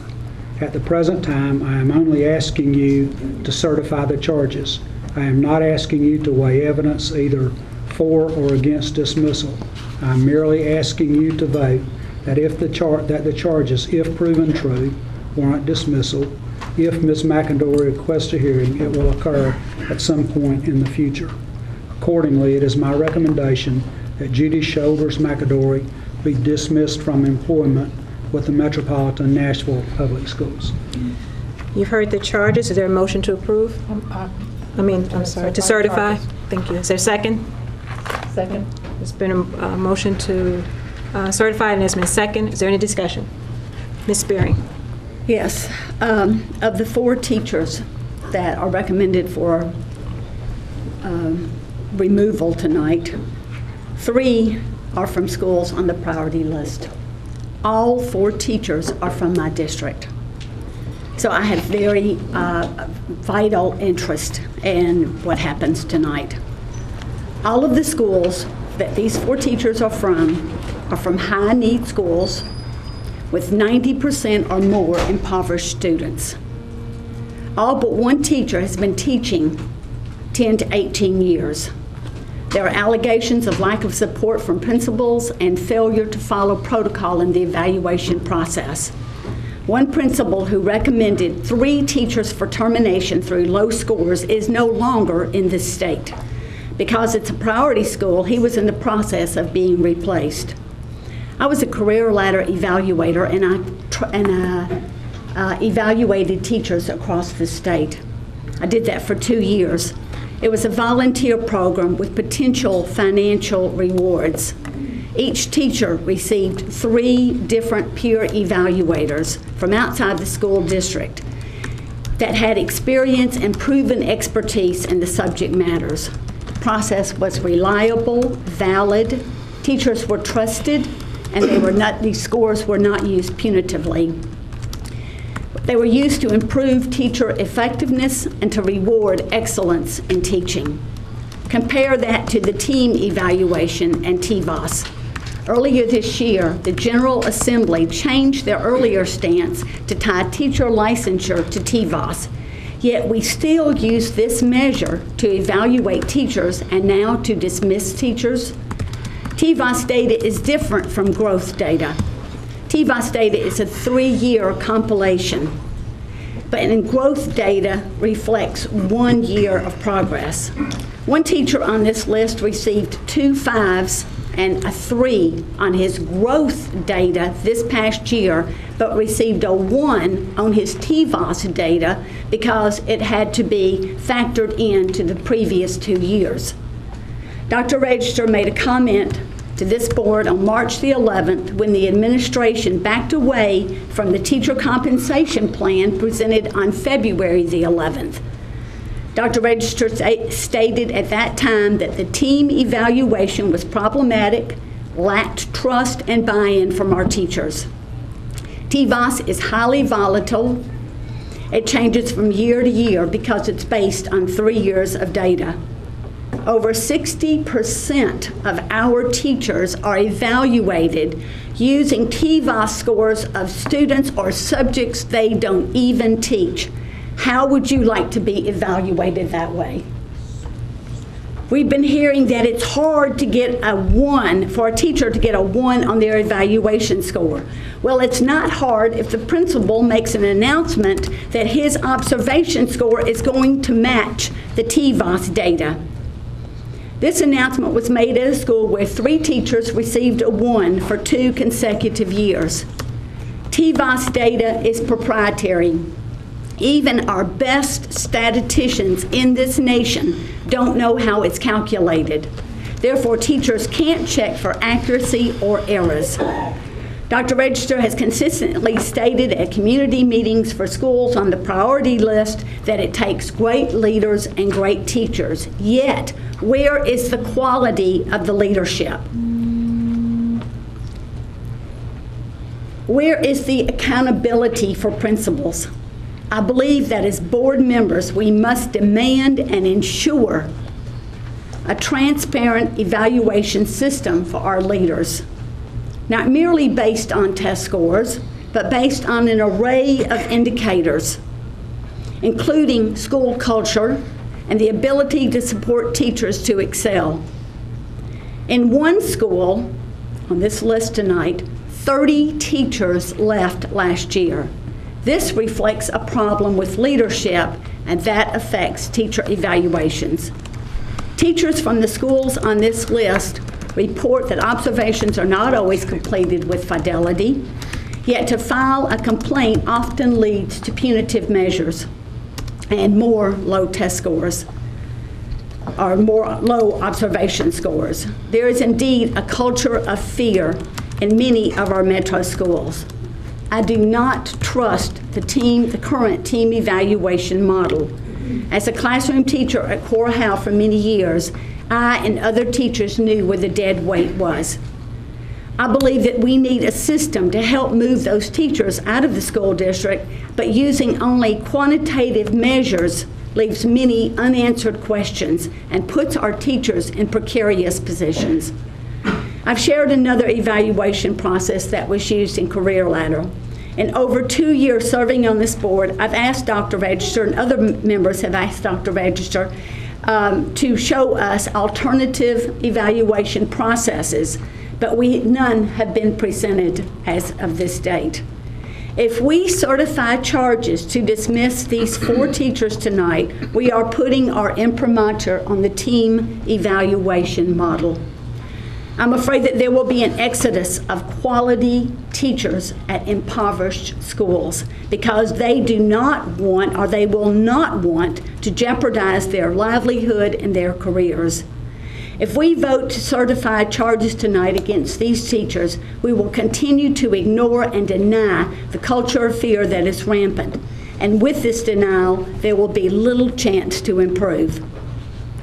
If we certify these charges tonight, we will deny livelihood for 4 teachers who have dedicated their lives to the teaching profession. We will overlook the teacher's growth score who received a 5, and a 3 on his growth data. And we will tell that teacher, as we have, that he is not worthy to teach our children. If you certify these charges tonight, I fear that the floodgates will open and we will see recommendations of dismissals for 70 to 100 teachers at a time using a process that is neither fair nor equitable. During my career, I requested a transfer from a middle school, at that time Dotson Elementary, to Kirkpatrick Elementary. I taught children to read through writing their own published books. The director at the time said he had never had a teacher to ask for a transfer into Kirkpatrick. They all asked for transfers out of Kirkpatrick. In those days, teachers inner city schools are a very difficult place to work. Little parent involvement, very few wraparound services, and a myriad of social and emotional issues that need support. If we certify charges tonight, why would any teacher volunteer to transfer to a high-need, low-performing school no matter what kind of incentives are offered? Who would feel that they would get a fair deal, that they could have a leader that could be trusted, or a board who would look past raw data to make a decision about their livelihood? One teacher on the chopping block tonight served for 13 years in her certified field.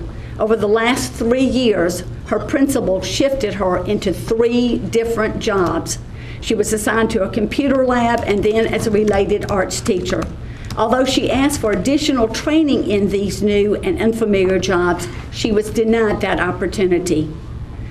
I implore you tonight to think twice, to think seriously against certifying charges to dismiss these teachers until we can offer them an opportunity to work in their field of expertise and with leaders that respect them and work diligently to help them evolve. Additionally, we need an evaluation process that is fair and equitable. Thank you. Any other comment? Motion to defer. I got, okay. We have a motion to defer. Is there a second? Second. Okay. I am not opposed to taking action on employees if management believe it's time to help them move on to other opportunities. What I am opposed to is them railroading this process and us having to vote on this with very short notice, very little advance information. I will say I do not trust this process or the people behind it. I asked 9 days ago for more detail on the evaluations of these teachers, specifically classroom observation and student growth or teacher effect data. The state's teacher evaluation system is based on what's called multiple measures.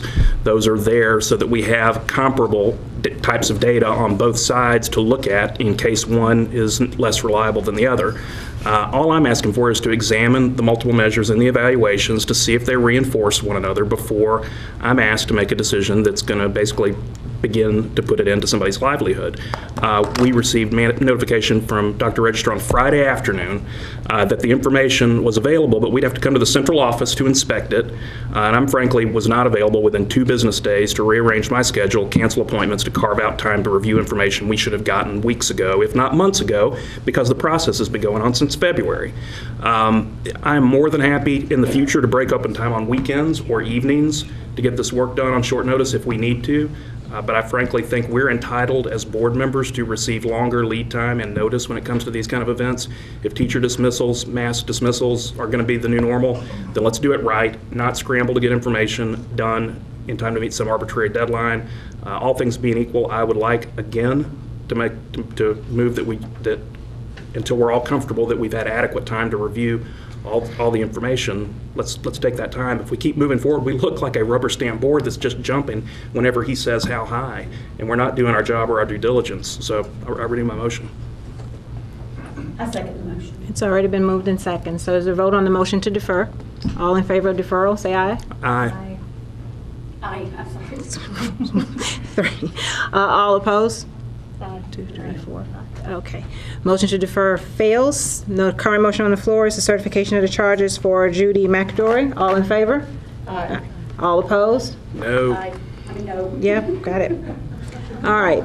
Charges are certified. Next, we have Carolyn Stockdale. Members of the board, I'm writing to recommend the dismissal of Carolyn Stockdale from employment as a teacher with the Metropolitan Nashville Public Schools pursuant to Tennessee Code Annotated 49-2-301 B1GG.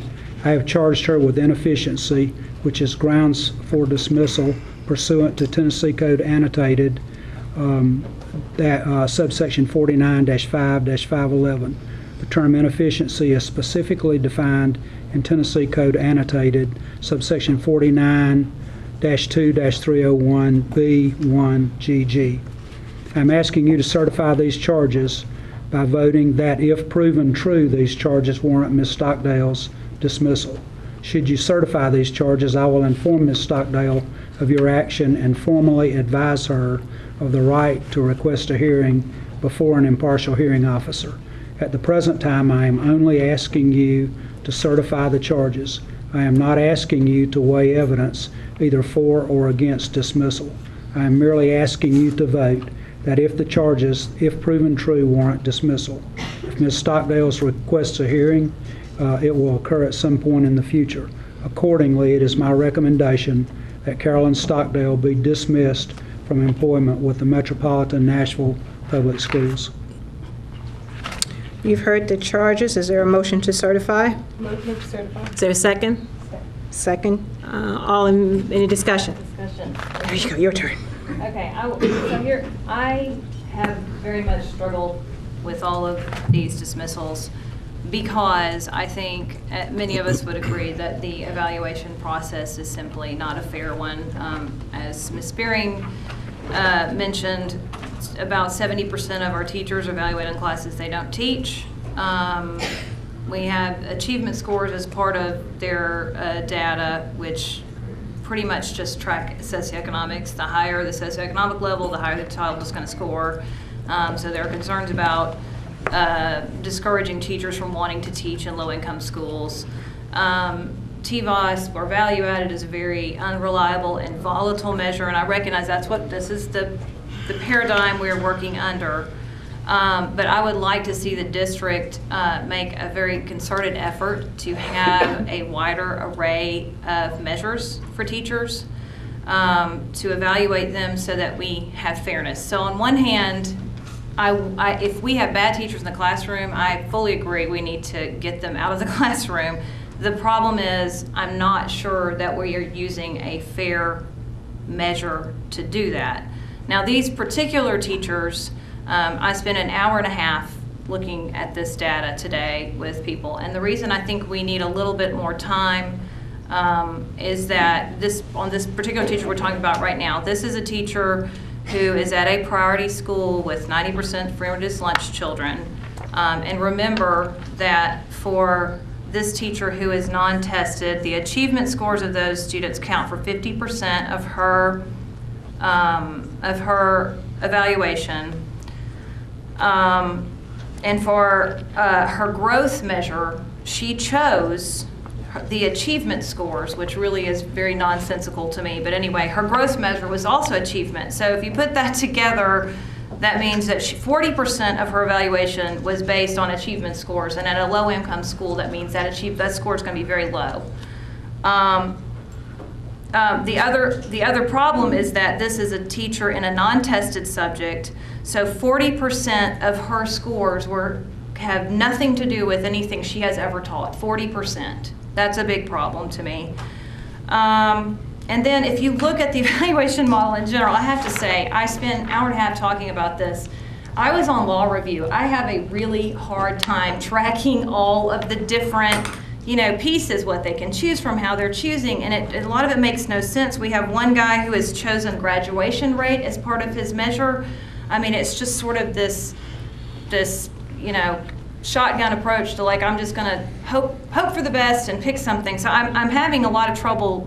Maybe these are just the absolute worst teachers, but I'm having a lot of trouble just kind of rubber stamping these through. And the reason I think it would be helpful to have a couple more weeks is to find out more information. Like on this particular teacher I've got tonight that we're talking about right now, this particular one, if you look at the fact that, so basically you're basing the entire, losing her career over 60% of the, I'm sorry, okay, so she's got 40% on her evaluation that is completely out of her control, has nothing to do with her own classroom. And then the other 60% is her observation, which I was happy to hear that she did get 3 observations, but that's it. We're basing it on 3 observations. I'm not entirely sure who did those observations. And so it seems to me that, and I'm hearing there are some extenuating circumstances around her as to why she is a bad teacher and should not teach anymore. I don't know what those are. And to me, it's reasonable to wait a couple weeks. I don't think that children should have these teachers in the classroom if they are truly ineffective for a long period of time, but I think 2 weeks would make a huge difference, and it would make, I think, some of us on the board feel a lot more comfortable with the decision. So I would move that we defer 2 weeks on this teacher. Have we done that on her? I know. I'm trying to keep up. I don't think we have. I know, I'm sorry for jumping That's okay. around. So we have a motion to defer. Is there a second? Second. We have a second. Any more discussion? How did this teacher's principal do on his or her evaluation? I don't have an answer for that. Because there's no evaluation of that principal, correct? I don't have the principal's evaluation with me. Yeah, let's. I'm sorry, I need to give you guys a reminder that you all are the ultimate finders of fact. And so this is getting dangerously close to actually presenting and weighing evidence. And I just wanted to remind you that if these charges are, this is just the certification of charges. If the charges are certified, there'll be an impartial hearing with a full transcript, as you all have seen in the past. And that's when the evidence that you should consider will be presented if that happens. You all are certainly welcome to not certify the charges if that's what you choose to do. But this is not a time to, nothing that you're hearing can be considered as evidence, because you all have to be the impartial board if this comes back before you. So, you know, in the words of our mayor, it's all connected. And I think that, you know, in situations where we've got teacher effectiveness or lack of teacher effectiveness, I think we also need to look at upstream causes of that, including principal leadership, and why we're attempting to have these conversations in a silo without looking at an entire building situation. I mean, it doesn't make any sense. So, you know, this is wrong. Any other discussion? So, on the motion to defer, all in favor? Aye. All opposed? Aye. Motion to defer fails. On the certification of the charges for Carolyn Stockdale, is all in favor? 3, 4, 5. Thank you. And all opposed? No. No. Okay, thank you. Certification, charges have been certified. And finally, we have Frederick Watkins. Members of the board, I'm writing to recommend dismissal of Frederick Watkins from employment as a teacher with the Metropolitan Nashville Public Schools pursuant to TCA 49-2-301B1GG. I have charged him with inefficiency, which is grounds for his dismissal pursuant to Tennessee Code Annotated 49-5-511. The term inefficiency is specifically defined in Tennessee Code Annotated 49-301B1GG. I am asking you to certify these charges by voting that, if proven true, these charges warrant Mr. Watkins' dismissal. Should you certify these charges, I will inform Mr. Watkins of your action and formally advise him of the right to request a hearing before an impartial hearing officer. At the present time, I am only asking you to certify the charges. I am not asking you to weigh evidence either for or against dismissal. I am merely asking you to vote that the charges, if proven true, warrant dismissal. If Mr. Watkins requests a hearing, it will come at some point in the future. Accordingly, it is my recommendation that Frederick Watkins be dismissed from employment with the Metropolitan Nashville Public Schools. You've heard the charges. Is there a motion to certify the charges for Frederick Watkins? Is there a second? Second. Any discussion? Okay, Frederick Watkins is the one who... Let's just be very careful you don't share any of his scores or data. That is not public information. Okay. Okay, let me say that, can I say the school? It's already in there. Okay, yeah. so he is from Neely's Middle, which is a priority school, which the principal is gone. May I ask Paul Changus a question? You have to ask Dr. Register a question. If Paul Changus needs to answer, he'll call Paul to the Okay. podium. How can teachers receive 5s and 4s and yet still get a 1 on their TVOS? I need to ask someone in human capital that question. Shannon Black or Paul Changus.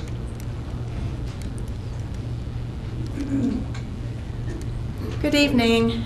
So in terms of the questions around TVOS, when it comes to individual teacher effect data for those that are tested, it includes up to 3 years of data.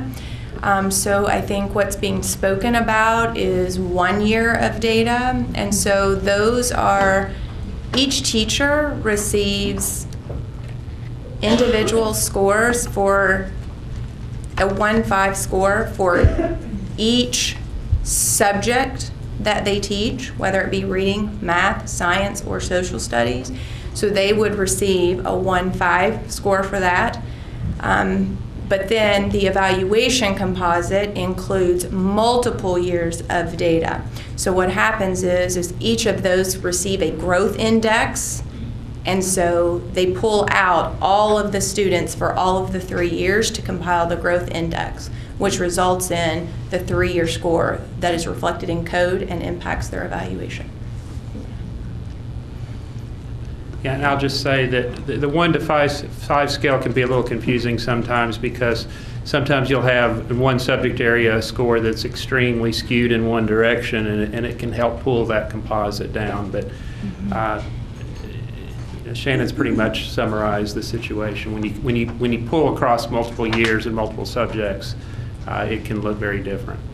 Is there any consideration to use growth scores rather than 3 years TVOS data when evaluating teachers? So the growth and TVOS, those are, I think, are the same. I think. Except one is 1 year and one is 3 years. But they're both TVOS growth scores. Okay. What is used for evaluations it's called the evaluation composite, which is multiple years of data and subjects. So in terms of using 1 versus 3 years, that's state. So that's driven in state policy, the 3-year TVOS. Right. Tested teacher. Yes, yeah. but when we're talking about dismissing a teacher, we have that choice, do we not? That we could look at what they're, I mean, aren't we looking, isn't our purpose to see teachers get better? And if they're getting better, then we wouldn't want to dismiss them? If they went from a 1 to a, 1 in the previous year to a 5 this year? So, Ms. Spearing, I'm going to interject for just a second here before you move forward. I'm not quite sure that this discussion is going to change what's happening here. But I have had a discussion on a couple of fronts around this entire thing, because this is a very unpleasant process all the way around. There has been confusion about why we do it since I've been on this board and since we're doing it. So if you will give me just a minute, if we need to call them back, we can. Let me carry through this vote, and then I'm going to share with you how I think what we need to do next. Because I don't think these 4 are the only ones we're going to see. And I have to be honest, given what we're dealing with our priority schools, and I will stand by my thing that our job, I don't know if you use the word our job or our purpose, but our job is to ensure that we have the most effective teacher available in front of our students, period. Period. It is unfortunate, but let me stop there. Let me finish with this vote. Motion to defer. We have a motion. I thought we already had one. No, we hadn't. Okay, this is the 4th one. Motion to defer. Is there a second? Second. Second. Okay. Comments? Discussion? In the future, how far out in advance can we start getting more detailed information? And that's what I want to talk about after we finish this vote. Is in the what? All right.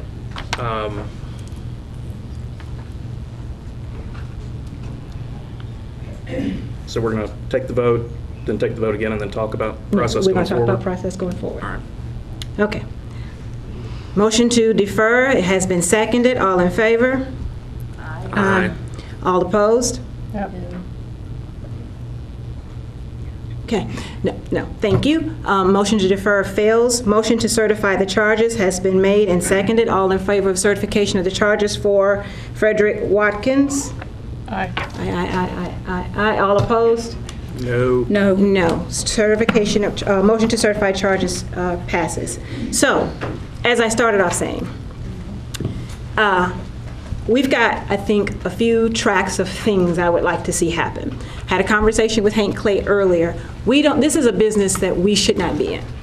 We come in on the back end, and it's just uncomfortable. I know it sounds very simple. I understand it as a simple approval to move forward with the process. It is just a stop checkpoint in the process that says we have some information that says that we don't have the best teacher in this situation, and we want to take a closer look. We want your permission as a board to take a closer look at this data and then take the appropriate steps necessary. That's what it says. It's not what it feels like. It has never felt like that to this board. So in addition to putting us a part of our TSBA agenda to get us out of this business, I've had the conversation with Hank. I would ask that Hank and Anna get together and figure out what it is we need to do. And if you come back and tell me I need to make a resolution, I am not going to be happy. But something else. So that's one track we just need to get on. We just don't need to be in this business because we're not a part of the entire process. We're in part of a little sliver of it, and we're not a part of the hiring, we're not a part of the evaluation, but we're asked to make decisions that would almost feel like it requires a more intimate knowledge that we're not supposed to be privy to. So it's constant contradiction and conflict. The second thing I will say is that in that, again, since I sincerely believe our goal and our primary purpose for being here is providing quality education, which ties directly to effective teachers and effective leaders in our school buildings, we're going to see more of these. So I'm going to ask that we do, I'm not going to call it a work session, but a session. It may need to be an executive session because we may need to look at some data that should not be made public. But it's an executive session that helps us understand this evaluation process and to see what is it that we can do. I mean, we have stepped out and done things differently. We did pre-K when nobody wanted, the state didn't want us to do pre-K. We lost $3.4 million when the state didn't want us to do some other things. We are a board that is capable of having an intelligent discussion around this and doing what we believe is best. But I'm going to tell you, in that meeting, my bent, and I hope everyone's bent, is the end goal being student achievement and effective teachers. It's unfortunate that our kids don't get to vote for us. It really is. I apologize for that. And we understand that it's the parents and the teachers that are going to those ballot boxes and casting those votes. And they're the ones that are showing up at the meetings and causing all the ruckus. They're the ones on the public participation. Although, as Ms. Kim whispered to me, our student presenters were probably the most impactful here in public participation. We've got to be reminded constantly and remain mindful of who we are here to serve. Mr. Pinkston. Can we get an agreement around the table to put a stop to future dismissals until we get a chance to work out a process that is respectful of the board, because the one that we've got now is not. One that delivers information in a timely basis to the board, because the one we have now does not. And give us, I mean, look, I don't like making these decisions either. I don't like voting one way or the other. I don't think we should be in the personnel business. It's yet, another example of how we're not really a policy board, because state law says we're not going to do that in this instance. But until we change state law, which we've not proven very effective at doing in the past, frankly, we're going to have to keep doing this, and there ought to be a better process for doing it. So until we get that in place, can we just put a stop to this? I mean, how many more of these were you expecting, Dr. Register, in the next 6 months? Anything in the next 6 months would be based on an occurrence in a school. These are based on student achievement, and this has been a process that's been ongoing since last year. And building the data and looking at the evaluation data. So I can't tell you, there might be the need for a dismissal next month, depending on actions of a particular person. To put this in perspective, we have over 5,500 classroom teachers, and people make mistakes, and some people don't perform very well. This is a part of a process, the end of a process for improving quality of education. The other thing I'll say, and I'd ask Ms. Sinback to concur with this, what we are following is the state law. It is the process. And when you ask for data, one of the reasons why we couldn't supply all of that data as quickly as we needed to is because that data is protected. It is protected by state law. It is not subject to open meetings, and it is protected for the protection of the individuals who are being charged. And so we'd be glad to have I'd be glad to have a work session or a session to talk about the procedures here. What we are following is the state law. I would second that, and the TVOS data specifically is absolutely confidential under state law. And so that's why it's not legal to talk about individual TVOS scores. You can talk about team composite scores. You can talk about other components. But in terms of the TVOS growth data, you cannot talk about publicly about what is the TVOS data for a particular teacher, and you can't rely on that. So you cannot look at TVOS data to decide whether or not to terminate someone. Under the state law, you can only look at the team composite as a whole. And the state law says that you can terminate a teacher for having evaluations, which I would say means 2 years at least, that are 2s or 1s, but you can't start parsing into the TVOS data because that is statutorily confidential information. So that's why it's only available by statute to the department and to the school board members. And so that's why it can't be distributed. I mean, I wouldn't want you all to have it in your hands and have any allegations that somebody improperly distributed it. So that's why I recommended that it be provided at the district for you all to come and look at it and as much as you wanted, but not to distribute it because it is statutorily confidential information. So, and I don't think anybody's arguing that. We understand it, we just don't like it. To keep it simple. I mean, we don't like it. And so, again, a session to help us understand, and even as Ms. Frog was going through this, these menu of options that are made, goes back to my comment that I make sometimes about buying new shoes in the morning, right? Women who shop for shoes, your feet swell during the day. The shoes you buy at 9 o'clock in the morning will not fit you at 9 o'clock at night. I don't care how cute they are. And so we've got teachers, I think, that are making decisions. So I would like to understand, how are they informed about how these menu choices and options that contribute to the evaluation? And I'm just curious.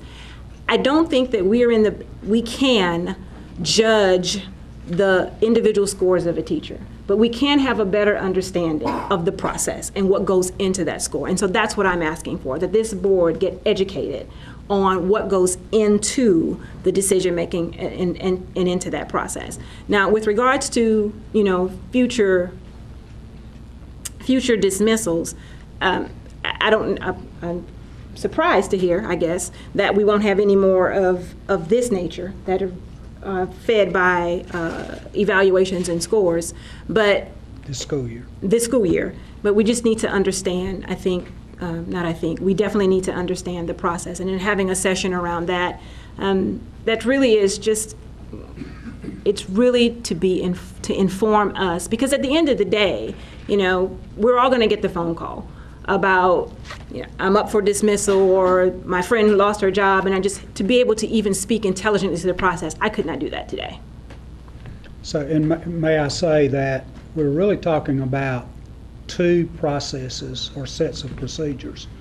We're talking about an evaluation process, which is one thing, and one set of standards that's determined by state law. But then the other process that we're talking about is a dismissal process.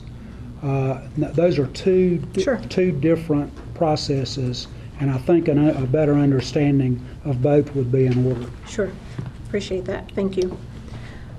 Ms. Kim? Sharon. No, sorry. Yes. I apologize. Your turn. Okay, so I will summarize real quick. There's been a lot of ideas being tossed around, but I think there are several things that I've heard said that I would like to see. First of all, I think we need set a process through which we are allowed enough time to feel comfortable with these dismissals, and that's what Mr. Pinkston has brought up. So I think we need to have that discussion. I think we need education about how this state evaluation system works, and I can tell you, I think that the state has set up a needless bureaucracy, but it's what we have, and I think we need to understand its flaws and what might be working about it. And then from that, number 3, I think we need to use that as a springboard to figure out what we can do as a district to improve this crazy evaluation model. And I think there are things that we can do, and I had this discussion with some of our teaching and learning folks today. I think that we can look into peer evaluation, some other measures that will make us feel comfortable that this is a fair evaluation process, or at least as fair as it can be under state mandates. So those are my 3 points. Thank you. Ms. Kim? No, number 3, next on the agenda. No. Keep going. Recommended approval of revisions in BDR 5 board director relationship. We I are am going. making a oh. We're going to have to defer that because we did not actually vote on that in committee, correct? You're right. I just voted on it for the next meeting. Okay. All right, we'll move it to the next meeting. Now we're down to reports, director's reports, academic performance framework. I'll ask Dr. Changas to come up. Dr. Changas and his staff have been working overtime to get this report ready for you, and we're going to do a brief presentation tonight, but a more extended presentation after you've had an opportunity to review the information, which is extensive, that you've received tonight. Paul?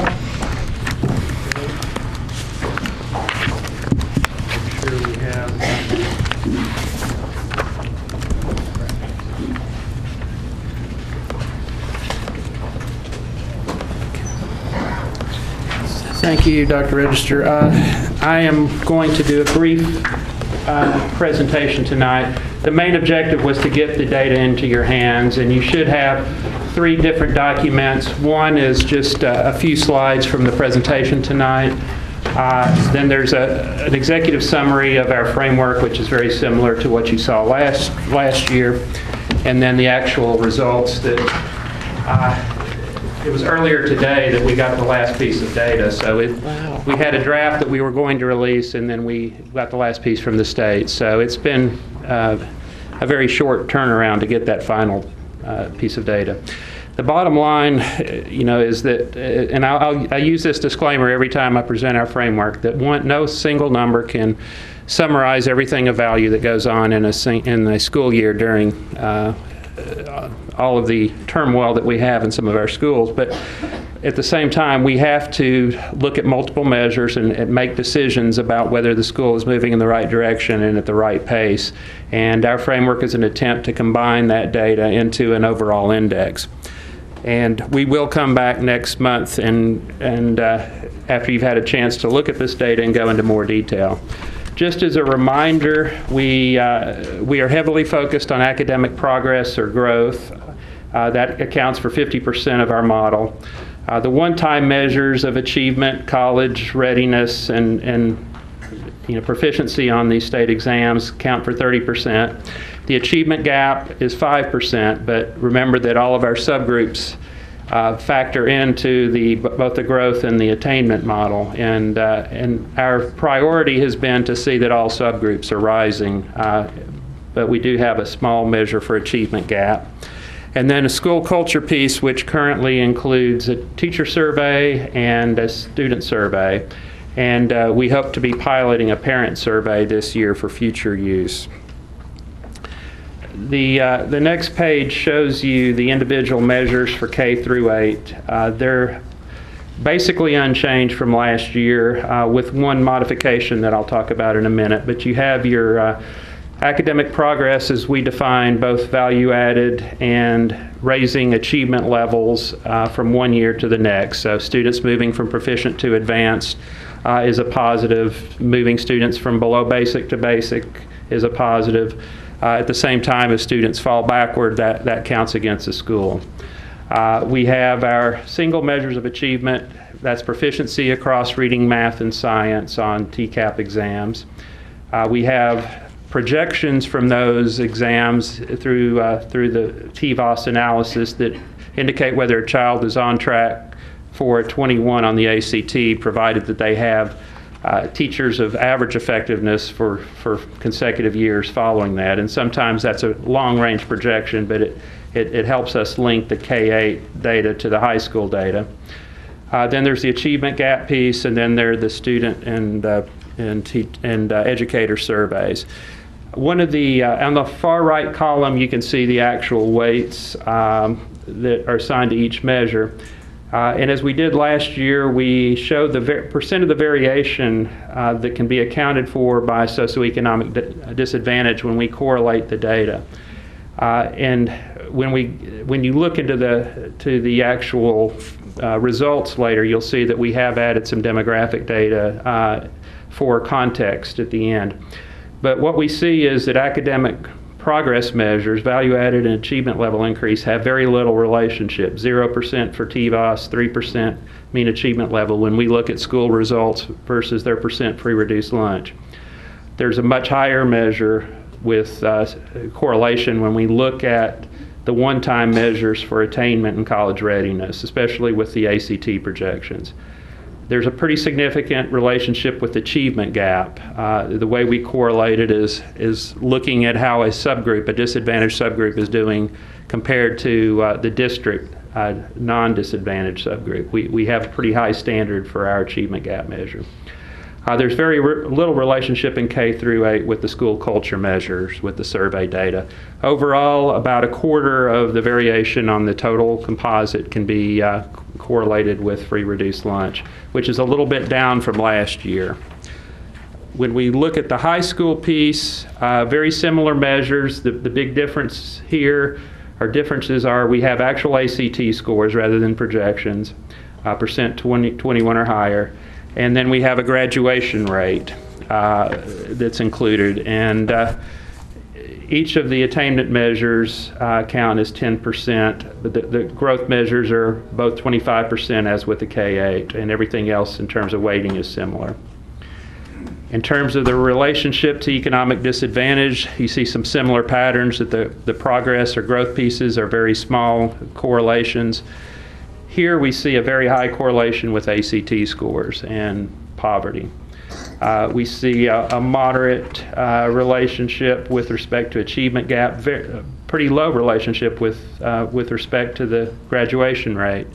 We're seeing schools that have traditionally had high percentages of free reduced lunch students making some significant progress in terms of those graduation rates. Our educator perception data, no relationship. Student perceptions did have some relationship, about a quarter of the variation. But overall, a pretty small relationship between the composite for high schools and the actual total number of points. And I see that as a positive in the sense that we have more schools that are high poverty that are getting better scores in terms of our overall measures. Now, I mentioned that we were, at a previous board meeting, that we were looking at making an adjustment with one of our scales, the mean achievement level increase, which is, again, looking at the overall picture of students moving up or down from across the 4 different measures, achievement levels. What you have in this table at the top are the K-8 district and statewide results over the last 4 years in terms of mean achievement level increase. And a 1 point on this scale would represent 1% of students moving up an achievement level, a net gain of 1%. What you see over time is that we had some pretty significant growth in K through 8, both at the district and state level in 2011 and 12, and it has really flattened out over the last 2 years.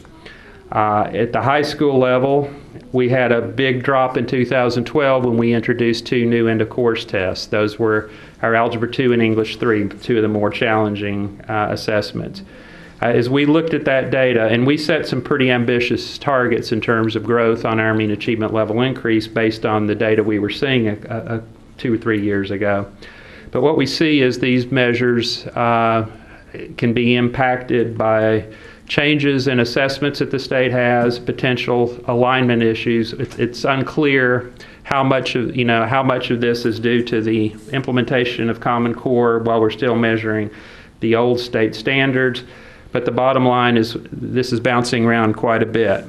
One of the ideas that we discussed with the board previously, in which we've explored further and implemented, is to use the statewide data to adjust our mean achievement level increases in such a way that a school that's getting growth comparable to the statewide growth would get 50% of the points for that measure, which puts them in the middle of the satisfactory range. We're treating it basically as a consumer price index with longitudinal economic analyses to adjust for outside factors.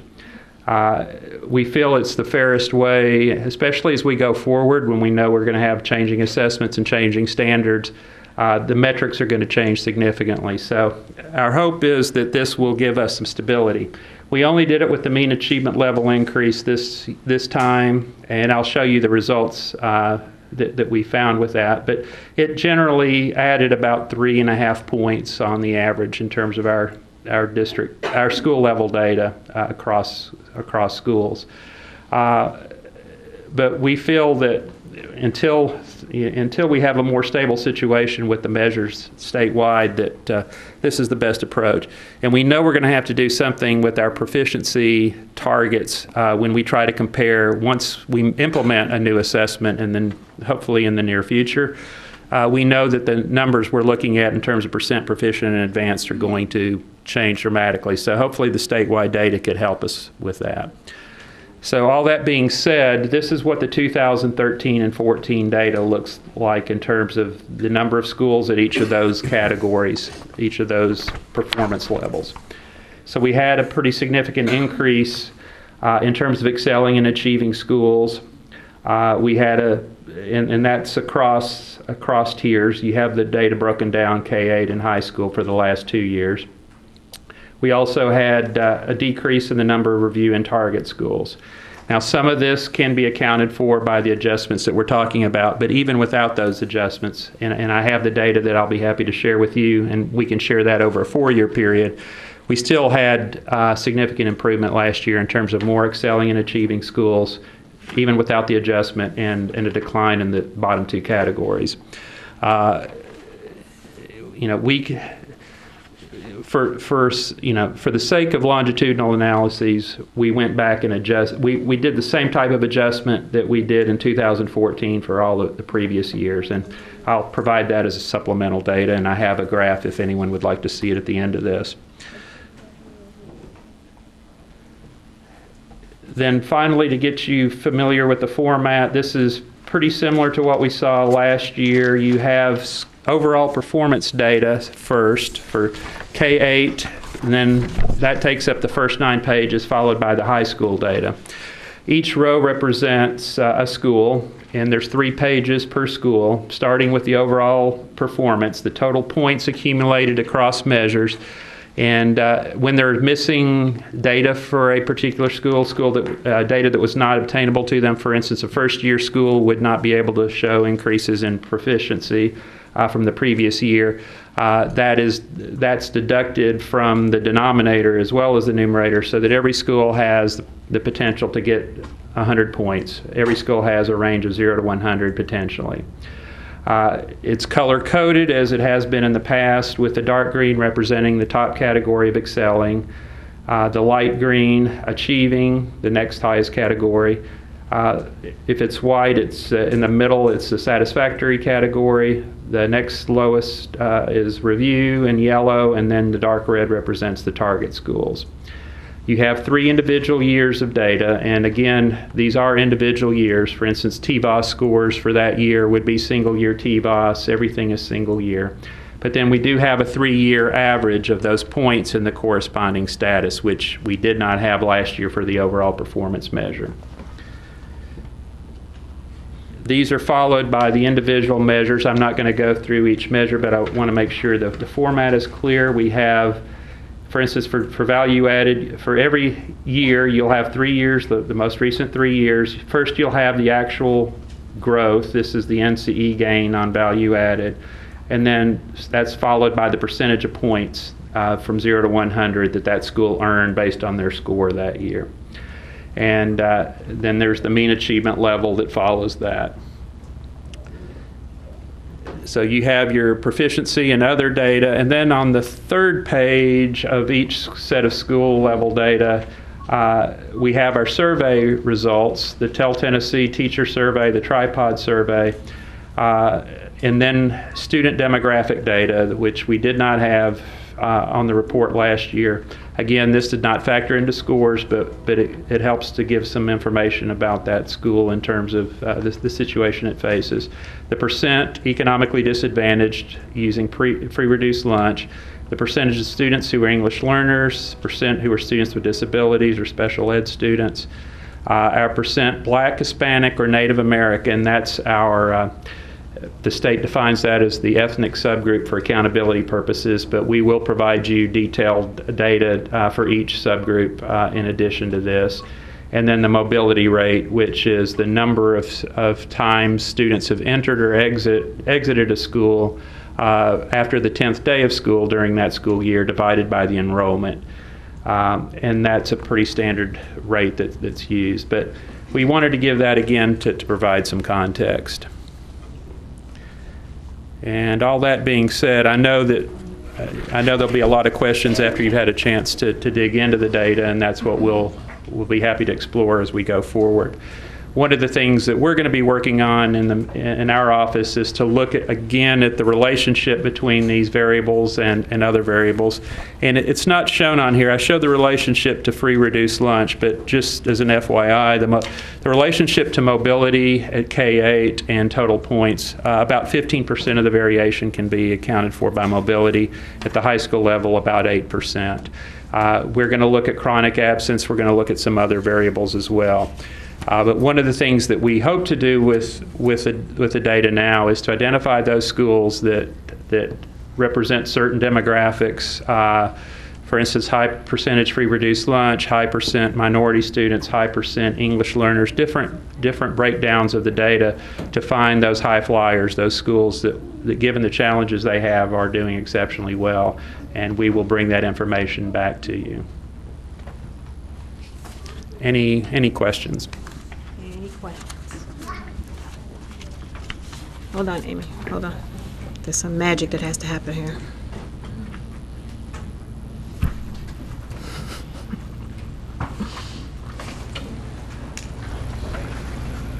There we go. I can read. Great, Ms. Rowe. So we have some debate about this question, and I want to make sure that we're kind of all on the same page, but achievement or TCAP data or achievement data in general is highly correlated with socioeconomics, whereas TVOS or growth data is less so, correct? Right, much less so according to our analyses. Okay, but you also said tonight that we have a lot of low-income schools that are gaining, or they have much higher achievement levels recently. Is that what? Well, we have the relationship between poverty as measured by free reduced lunch and performance on this measure has decreased since last year. So that's an indication that we do have more of those schools, those high poverty schools that are doing well. We haven't had a lot of time yet I've got a list of all the excelling schools and that type of thing, but there are a number of schools that are serving high percentage free reduced lunch that are in the green. And then I just also want to say that I think this is a great way to look at it, because we are comparing. It's more of a question of apples to apples, where we're looking at similar demographics and populations that would have some of the same challenges, and we're trying to compare those schools. And the other thing that I think is important is that we start to identify best practices within these schools and not sort of a numbers gaming of the system, because I think that does happen in some schools. Some schools are very good at figuring out how to get the test scores where they need to be, but they may not be necessarily implementing best practices. So I think that this is a move in the right direction to have this sort of data in front of us. And I'll just say, and I've said this before, there is a relationship with poverty. It's not a perfectly level playing field, but our emphasis has been on growth measures. We want to ensure that schools that are making progress are capable of getting into those top categories. They don't have control over where those students were when they came to that school, so we are more heavily focused on the growth. Any other questions? Thank you. Oh, you did? I'm sorry. I do. Sorry. Gotcha. First of all, huge shout out to all the schools that landed in the green, of which we had a lot. Sorry, there's a lot of pages here. clearly. So, and in fact, I think it's such a big deal that it's in fact worth calling out, because I have no idea, like, if people know. Just to call it out. We went from how many to how many excelling schools? We went, let me pull the numbers of it. I just saw it. Yeah, overall, we went from 13 to 24 across years. And I will add, this was that statewide and district data I shared, this was the first time over 4 years that our growth actually exceeded the state at both K-8 and high school in terms of growth. Yeah, I mean, it's just a tremendous feat because there's so many metrics that are embedded in this. So it really is, I think, a good holistic measure of the quality of the school and the education they're providing for kids.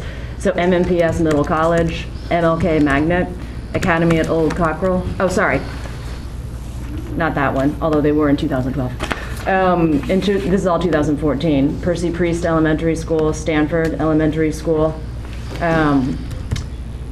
KIPP Academy, New Vision Academy, Liberty Collegiate Academy, STEM Prep Academy, Nashville Prep, Cameron College Prep, Knowledge Academy, Lead Prep, KIPP College Prep, Intrepid Prep, Granbury Elementary School, Lockland Elementary School, MLK Magnet, and JT Moore Middle School, and Old Center Elementary School.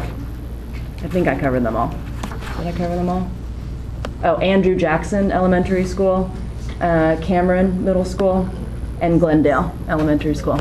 So big shout out to all of them. But I have questions. So I admit, like, I love this thing because it could be such a powerful tool for helping us inform future major decisions about what we need to do. And everyone knows the playing field, they know the rules of the game, they know what to expect, there are no surprises, there's no need to have a big to-do every single time we get data, because we know. I mean, that's the whole point of this, is that you've got 2012, 13, 14, a 3-year average. I mean, you can see patterns over time. This thing is brilliant. And so I want to make sure then that, and it also includes so many different, like the value added, it talks about overall achievement, it's inclusive of so many different things, the culture of the school, et cetera. And it's truly a holistic measure, so I think it's a very powerful tool. I admit I am confused a little bit by just very macro trends, which makes me think the cut scores are off. And so unless we're being honest, realistic, real about what we face, then this is going to cease. This is not going to become a tool that I would hope that we could use as a district. So for example, it is not intuitive to me that we would go from 29 target schools to 13 in a year where priority schools jump from 6 to 15. Like, I don't understand how that's possible. Wow. Another one is review. We went from 33 review schools to 27. Yeah. And then the biggest jump of all was a 25%, well, besides the excelling, which jumped 85%, which is fantastic, is that muddy middle. The satisfactory group, which went from 57 to 71, which is a 25% growth rate. And that makes me think then we have too much hiding in that. And given previous discussions about the fact that Memphis is moving fast. We know that Memphis is moving fast. Yeah. When the list was published, there was a lot of to-do made about the fact that Memphis had closed a number of schools, and then 10 just moved right up into those slots. And that caused us then to say, okay, what are the bottom 25% of MNPS schools? Because next year, the next time they publish that list, we could end up with more schools on that list. And so it seems then,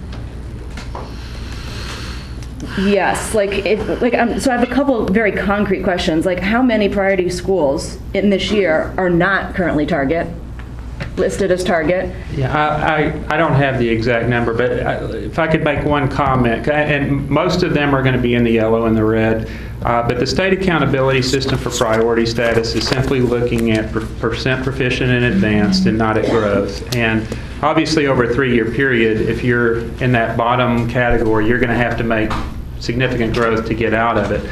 But we have heavily focused on growth measures rather than proficiency.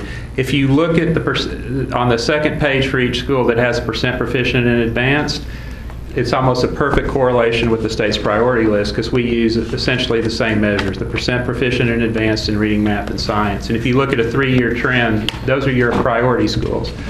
But we have some priority schools that are making growth, but if they started at the first percentile, they can make some pretty significant growth and still be a priority school in a couple of years. They're going to have to really exceed the norm in terms of growth to get out of that status. Sorry, let me just because I totally understand that. Like that, I get that. But my larger point is that we want to have a tool that helps us see around the bend.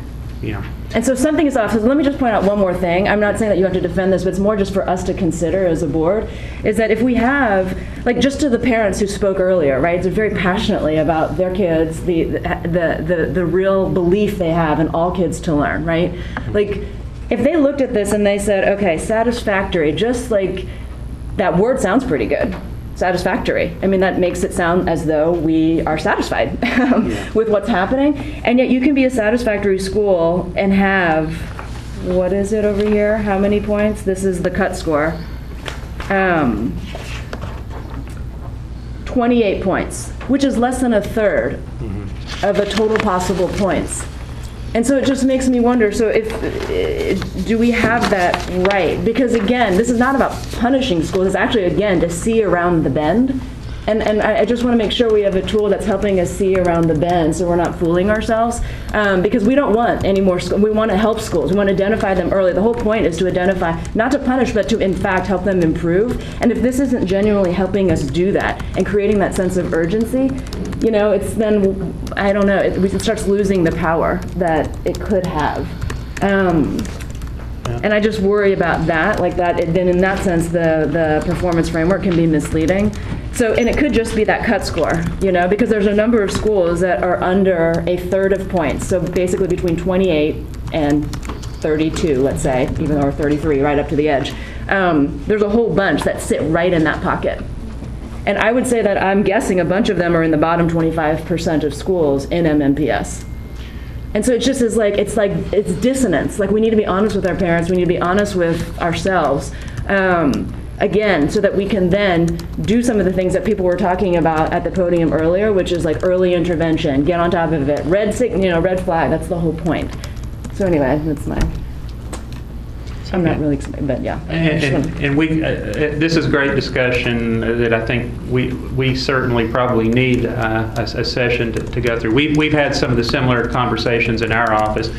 And certainly as we work with leadership and learning to look at the bottom 25% of schools, we can tell you right now, the schools that are at risk of being priority schools in 2 to 3 years are schools in the bottom 25% for proficiency.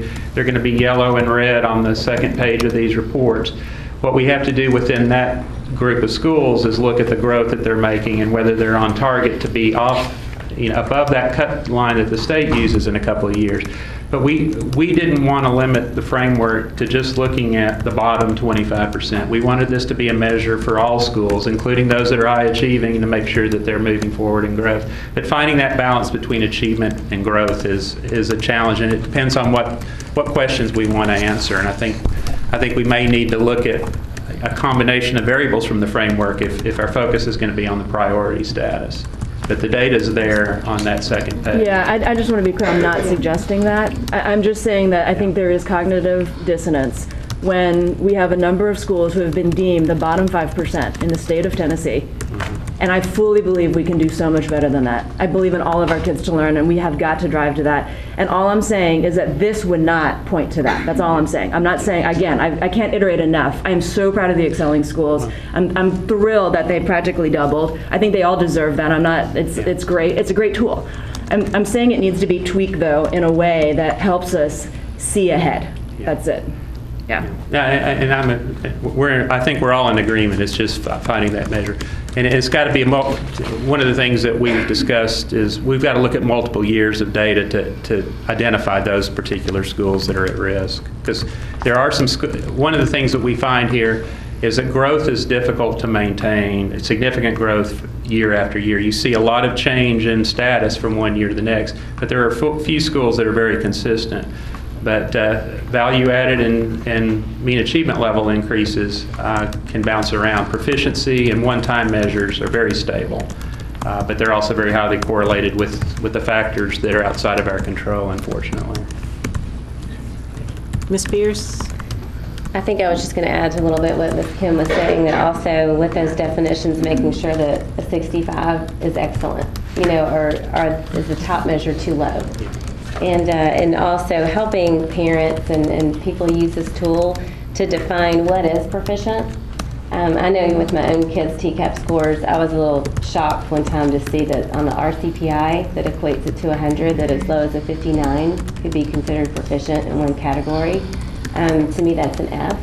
And so that's at the state level, but it's also just helping our parents and engaged people understand what is proficient. Yeah. And I certainly think we can revisit cut scores, and our hope is that over time, that as we see scores rise, that we would adjust. I will state that to get 100% of the points on any of these measures, we set a very high bar because we have some schools that will top out in a particular area, and we didn't want to define the ceiling so low that they didn't get credit for that additional growth, but that is certainly worthy of additional review. I would also like Hold on. Ms. Shepherd. So did I understand correctly at the very beginning of the presentation that we will be having a discussion to flesh out this information in a few weeks? Dr. Register has promised that we'll have an opportunity to come back next month, and when you've had a chance. Have the opportunity. Yes. I love that way you put that. Thank you. Lucky you. Ms. Hunter.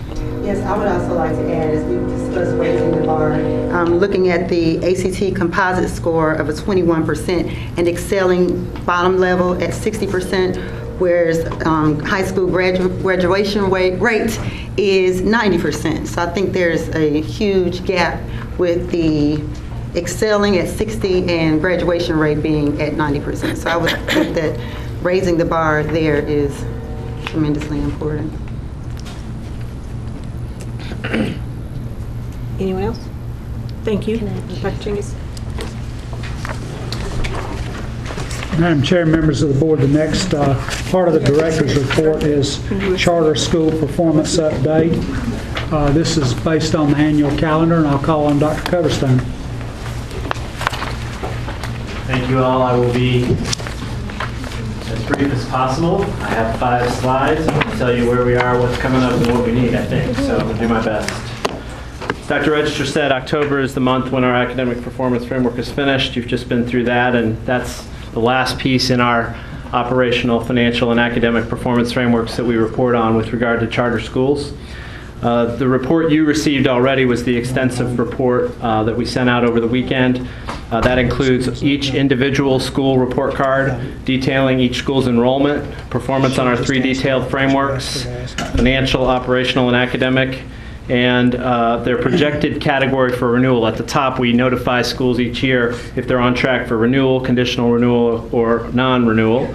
This is the basis for establishing a case for closure of schools when necessary, and it's the reason we've been able to close schools that are underperforming before their 10-year charters are fully expired. With the closure of 2 schools last spring, one for financial and operational reasons and the other for operational reasons alone, we now have a portfolio of charter schools that is living up to the vision of excellence that we've had as our mission. It's showing what we can do when we communicate clearly, hold high expectations, and act decisively on poor performance. From this slide, as has already been mentioned and detailed by Dr. Chinggis and Ms. Kim, you can see that all but 2 of the schools with sufficient data to measure, and that's all but the new elementary schools that haven't reached 3rd grade yet, that all but 2 of those schools performed in the top category of the academic performance framework in 2013-14. This represents dramatic improvement, which is 2 or more categories in 3 schools, including Cameron College Prep, Lead High School, and Smithson Craighead Academy. It represents 100% of our new schools off to a great start: Intrepid, Lead Southeast, and KIPP College Prep. But it still represents 2 schools that we'll continue to monitor on academic performance, because our mission for charter schools is to help serve students at excellence. And this list does represent almost 3,500 students, individual students, who are being served in excelling schools, which is the same category as Glendale, Granbury, Lockland, Old Center, J.T. Moore, Percy Priest, and others. And these are students in schools that are largely highly concentrated in terms of their free and reduced lunch status. A number of these schools, 7, have been identified as reward schools, some for both growth and raw achievement, despite serving the high concentrations of students in poverty. They're doing it well. This next slide shows just raw achievement now. So to the question about correlation with poverty rates, across the left-hand axis you see simply the percent tested proficient and advanced in our schools, and then across the bottom you have the concentrations of economic disadvantage. And you can see, of course, that correlation, the inverse line that shows a strong correlation between free and reduced lunch status, concentrations of free and reduced lunch status in schools, and the percent testing proficient and advanced. But you can also see, if you look between 70 and 85% rates of free and reduced lunch status, that there is a wide range of performance on the achievement side of things, and that at the top end of that range you have a collection of schools that are charter and non-charter schools, including Old Center, Chadwell, and the rest that are on the list there. And at the bottom of that range you have schools that are largely priority schools because of that low achieving status. This is exactly the kind of thing that enables us to learn from schools that are doing it well and to find ways to link those schools together and establish and learn from each other best practices that can help us to be more successful with our priority schools. And it's the kind of approach that we're taking with our priority schools. We are learning from each other. There are a number of examples of that, beginning, of course, with the Public School Collaborative and the discussions that we're able to have there. I'm not going to read this list to you, but this is just a list of school-to-school and person-to-person connections, largely connected to aspects of data-driven instruction, school culture, blended instructional practices, communication with parents, leadership, development, and mentoring, which are tangible examples of partnerships that have been going on and continue to be going on between charter schools and district non-charter schools, which are, I believe, working to capitalize on those lessons that are learned. In fact, just yesterday I was at STEM Academy for a professional development that was offered to primarily teachers from innovation schools, but also some of our district coaches around the use of data, the use of student goal setting, and the practices that really do contribute to tangible results with similar populations at STEM Prep Academy. So we believe that this is something that we can't do enough of, that we need to continue to accelerate, but we are definitely able to work in that regard because of the results that we're seeing. Now, we take transparency and accountability seriously. This slide is a snapshot, a screenshot of innovation.mmps.org. I encourage you all to visit innovation.mmps.org frequently. Anytime you have questions or concerns about data or information about charter schools. And we've taken seriously your requests and your revisions in EE 17. This slide is simply a shot of a detailed indexing of the reports that you've asked for, including charter school applications, including contracts, leases, audits, all of the materials that are available and are part of the public record and have been in different places we have compiled here. We have also asked the schools to compile EE 17 reporting sites to make sure that board information that you've asked for is in an easily accessible place. As those come together, they are being linked here and will provide the kind of direct access to transparent information that has always been a hallmark of the charter community, the charter sector, and what we're trying to accomplish here, but now is even easier to use, I hope. So I'll encourage you to check that out and let me know, give me feedback if there are ways to improve that and make that more accessible. But we think that that has gone a long way toward implementing the goals that you set forth in the revisions to EE 17. Finally, the tentative calendar for the 2016 new school application cycle is shown here. The letters of intent are due February 1st. That is a function of state requirements, as is the April 1st, 2015 deadline for the submission of new school applications. You have this in the report that we emailed out this afternoon if you'd like to look at these dates. It's inclusive of applicant interview dates as well as dates of June 15th when we anticipate making recommendations on the next cycle of school schools to the board, and action anticipated on June 23rd, as well as the amendment cycle, and we'll continue to talk about that as we go forward. So what do we need in order to continue to move forward in this area and in this sector? We really insist on continuing to bolster our focus on equity issues this year. Our charters have been broadly committed to access and diversity because we've asked them to be, because the application process has included consistent attention to those factors of access and diversity. And so we'll continue to monitor them to make sure that they remain true to those commitments. And in addition to academic excellence, it's important that our charters be available on an equitable basis without regard to income, language, or disability. And that's a priority that has been well established since our district charter collaboration compact, and one that we want to take even greater steps to making sure that we can implement and see success in the year ahead. We'll also complete our ongoing work of identifying and accounting for costs that departments may bear in supporting charters. We'll determine how those costs vary and whether they are necessary, and how to itemize them for billing and proper accounting if that's appropriate. This important work carries a cost in authorizing and oversight, and this cost ought to be a shared cost because it's the cost of public confidence in our investments. It's not as if we're suggesting that our schools are not equitably accessible, but we are insisting on having reasoned and consistent oversight so as to ensure the confidence in our investments in this sector. And our high-performing and highly effective schools want us to have that same level of rigor and that same level of consistency and oversight, so that our charter sector will continue to perform at high levels and serve students who need them most. Both the district and its charter schools should pay their fair share to support a more robust office staff to ensure that our charter sector never looks like Philadelphia's.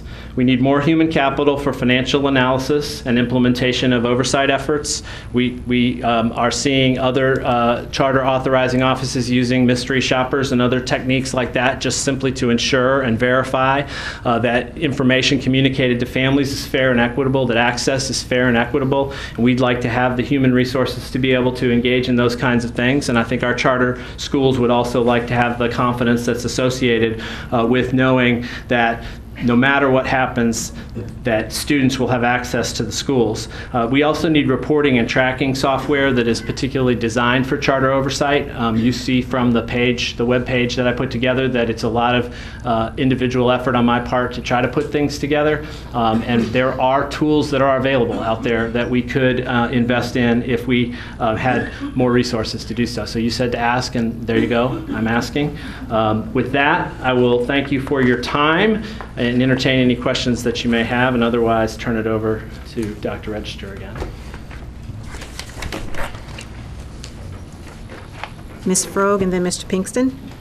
I wanted to ask, and I apologize for the delay in this, but we just haven't had meetings since this, but I had a question about Rocket Ship at the beginning of the year, and I'm sure you're aware of this, about they lost 100 students, over 100 students within the first 11 days, and many of those parents reported that they had not actually signed up for Rocket Ship. And obviously I'm concerned about this because of Boys Prep, because Boys Prep was engaging in these fraudulent recruitment practices, and it happened actually in my district, and I reported it to central office, but it took, I guess, a year for us to end up closing that school. And it wasn't just based on that, it was based on their performance as well. But I'm wondering what happened at Rocket Ship, and if you could address that and maybe expand on what other schools might have been affected, or...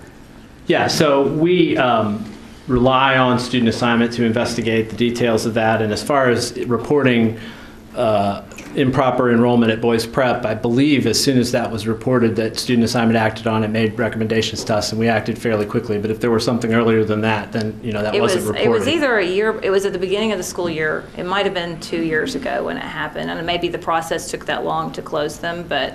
No, absolutely not. I mean, we as soon as we found out about it, we started immediately, and that's what we reported to you earlier. But in the case of Rocket Ship, it is clear that there were errors in the enrollment data systems that are not errors that are uncommon elsewhere in the district. And one thing that inflates the numbers here with Rocketship is that they're opening 5 grades at a time.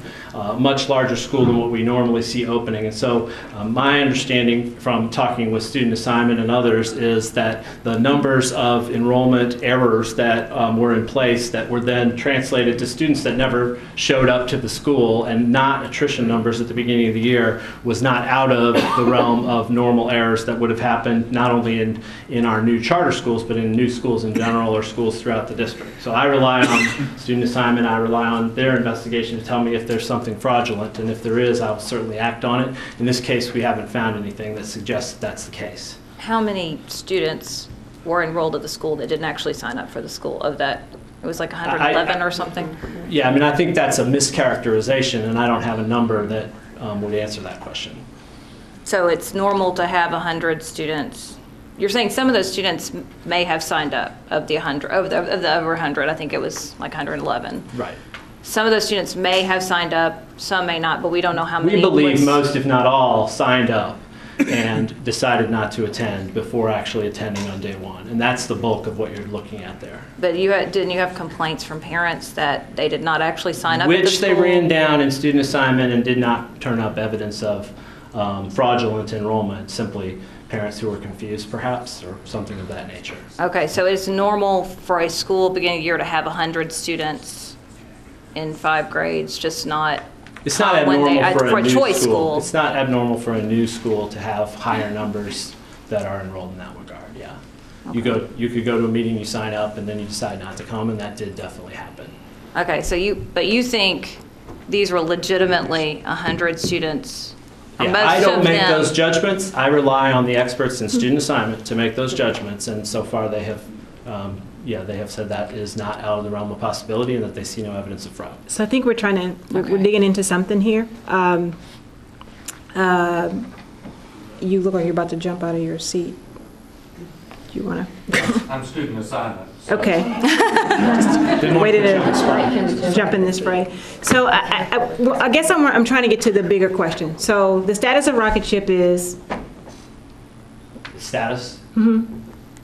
It's the new school this year. Right. It just opened. Okay. It is opening. It opened with K through 4 mm-hmm. all at once. So and you know, guys, my thing of all the things I have, one of them is we can beat up on symptoms all day long. But I think we're trying to get to what are the processes in place to avoid this happening in the future. Yes. Okay. So we're not going to keep beating up on a school. We want to try to understand the process. Yeah. Okay. So if you want to speak to what we're doing now to kind of better monitor that, I don't want to defend or explain Rocketship anymore. Okay. It's important when you look at data to understand the context that you're looking at the data. So when we look at mobility in schools, we always look after the 11th day of school, because during the summer, kids move in and out and around, and it's true with charters and it's true with our schools. And you really can't look at the summertime movement and make many decisions, because people do sign up and change their mind, and they have to move, a lot of different things. So we look at the 11th day forward. And the questions about Rocketship was all of the movement that occurred from the time they started recruiting until the time that basically they opened school. There was a lot of movement. If you look from the 11th day forward, there's been minimal movement. That is true in all of our schools, maybe not to that extent, to those numbers, but I think Dr. Coverstone is right saying this is a new school. I think if you look at all of our new schools, particularly those that are marketing hard, when kids get there, sometimes the marketing and the reality don't match, and they may change their mind, which is why that first 2 weeks of school, we really don't look at movement, because people are all over the place, and we're also trying during that time to get them entered in the computer, to get them assigned a schedule, and it just takes time to do that with the number of kids that we have. But that settling of the roles is across the district. It's across which is the why we district. we don't discuss enrollment data, we don't look at first day of school data until almost 30 days into the school year. So this Correct. is, yeah, okay. Just wanna- So my follow-up question is, given that Boys Prep was fraudulently enrolling children, and it happened in my district, what are we doing to prohibit that from happening elsewhere? Do we have a policy in place for that, or do we? We are monitoring that through student assignment. Through that SAS database, we run reports, and we look at student movement, and we actually run monthly reports and look at student movement. And for those schools where there are strange numbers based upon their total enrollment, we dig deeper into it and see what's going on. So we monitor that. We've also tightened up the access to that particular database in terms of people's ability to make modifications to it. And do we have a way of tracking complaints from parents? Because I wonder, in my case, I reported it and it kind of went through several channels to get probably to your office. Do we have a way of tracking the actual complaints that are coming in from parents? Yes, and what we're doing, and this has just really started about halfway through the year last year because of the enrollment centers. We have not been able to track people's reasons for changing schools prior to the enrollment centers because every school had its own enrollment and registration processes. Now that we have 12 enrollment centers, we've standardized that. So when any parent, any school comes into an enrollment center to change schools, we now enter the reason that they're changing schools into the Master Chancery SMS database. We have not gotten reports on that yet, but we do have the data in a newly created field in SMS. One of the reasons that we're gathering that data is so that we can develop some plans to address mobility, which is research proven to be detrimental to kids' performance. So that's as of this year, correct? That's as of this Yay. year. And so Okay, these, great. so these That's are good. for across the district? Across the district. Okay. So we can get reports for all schools across the district on the mobility and the reasons why? The reasons, correct. Okay, thank you. You still want to? Okay. Hold on, Mr. Pinkston's first. So, got three questions. First, 5 years ago, or how many charters have folded within the past 5 years? Just jog my memory. We've closed 4 charters total. Okay. So the failure rate is what, roughly? I don't know. 4 divided by 25, I suppose, over time, times each year, times number of years. I don't know how you calculate that. You'd have to tell me that.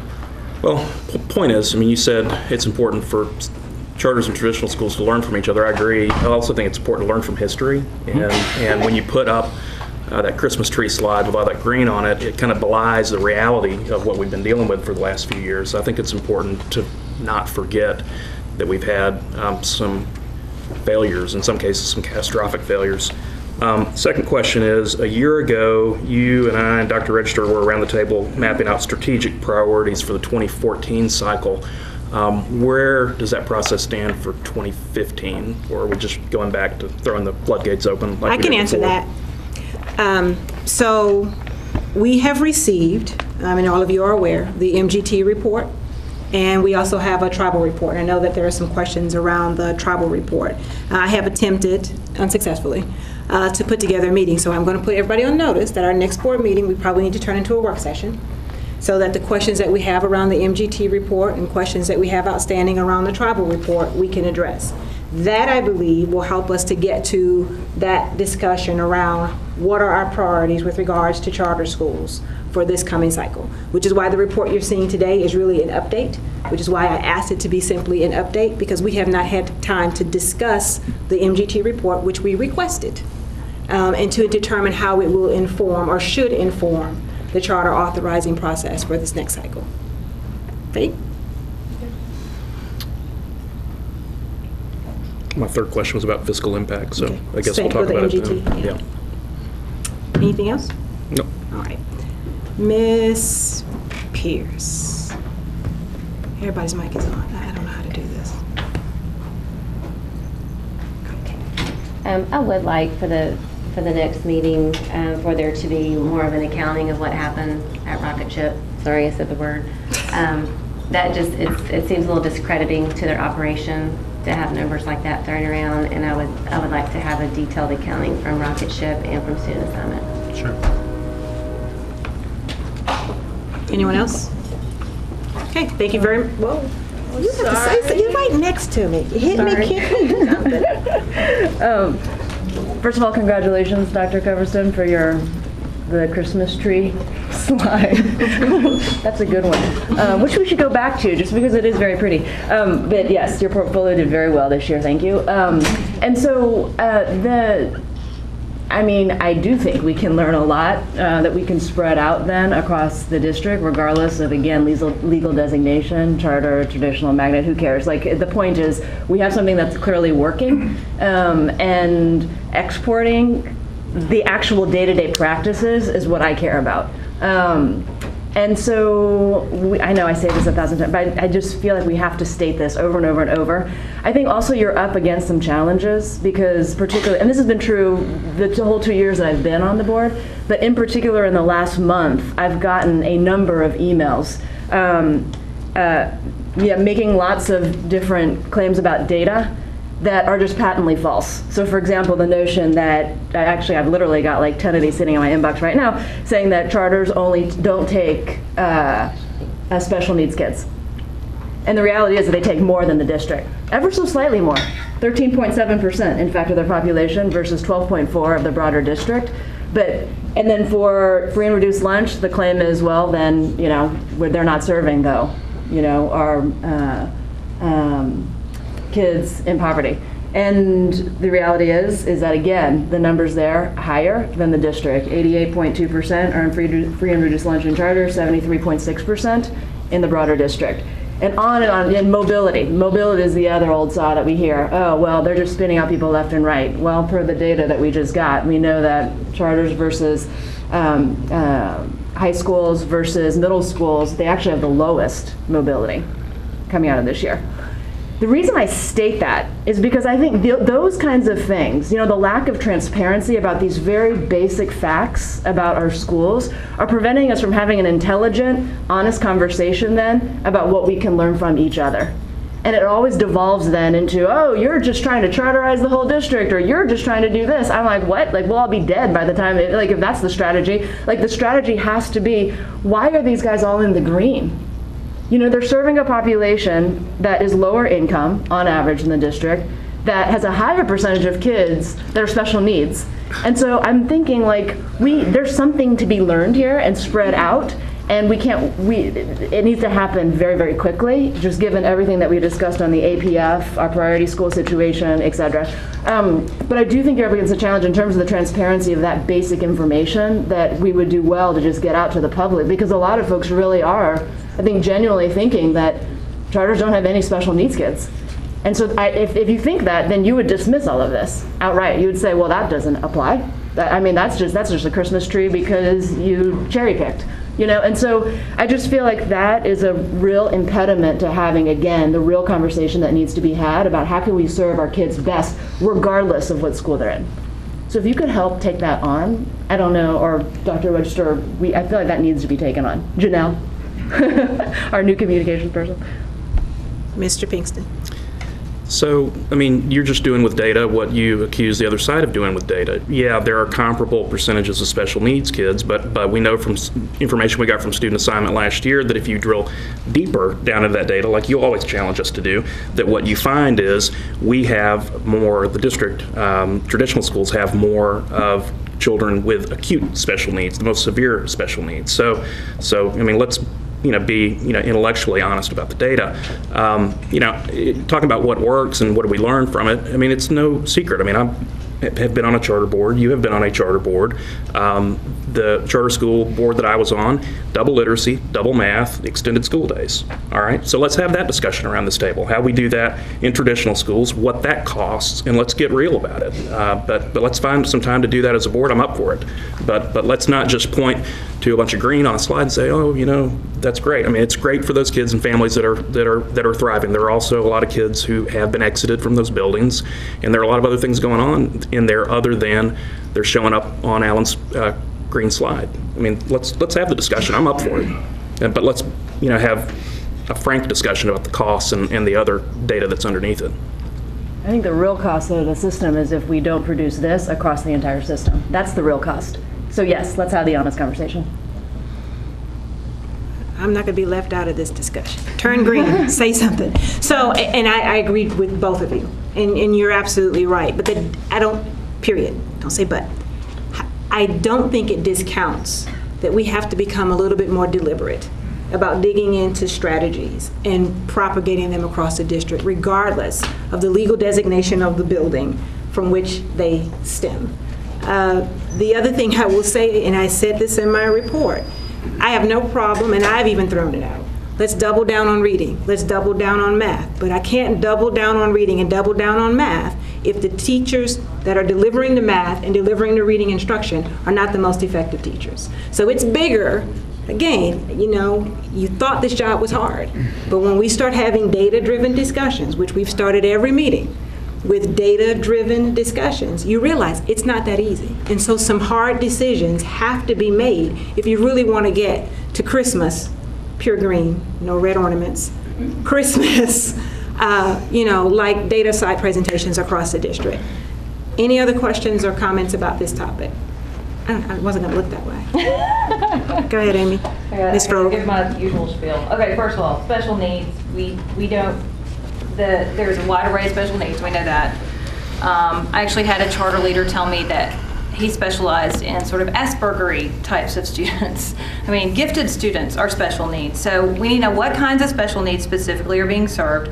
EL, the population that charter schools are serving is somewhere around half. It's half, I think it's like 7% versus 15% for the district. The other big question it's 11%. You are right. That is the one category in which they are serving a smaller population. It's 11% of the charter school population. It is 16% of the district school population. Okay, 11 versus 16. Then the other big question that we need to look at is the impact of choice, because I know these schools are a lot of high poverty children, but not every poor child is the same. Children of engaged parents tend to score better. If you make the choice, your child tends to be a higher performer. So that's something that goes district-wide. That's not just about charter schools, but that's something we look at. What is the impact of choice? Another thing that we are not collecting from the Vanderbilt report is, which we are, I'm sorry, we were not last year, but we are collecting now, is why students are leaving schools. We need to know that at every kind of school. So I'm glad that we have just now implemented this. I just forgot that we had that discussion 5 minutes ago. But we need to have that data to really get a fair comparison. And then something else that the Vanderbilt study said that I think we need to really think about is that choice can have a negative impact on mobility. It can increase mobility throughout the district, which can have a negative impact on student achievement. So that's something we need to really think long and hard about.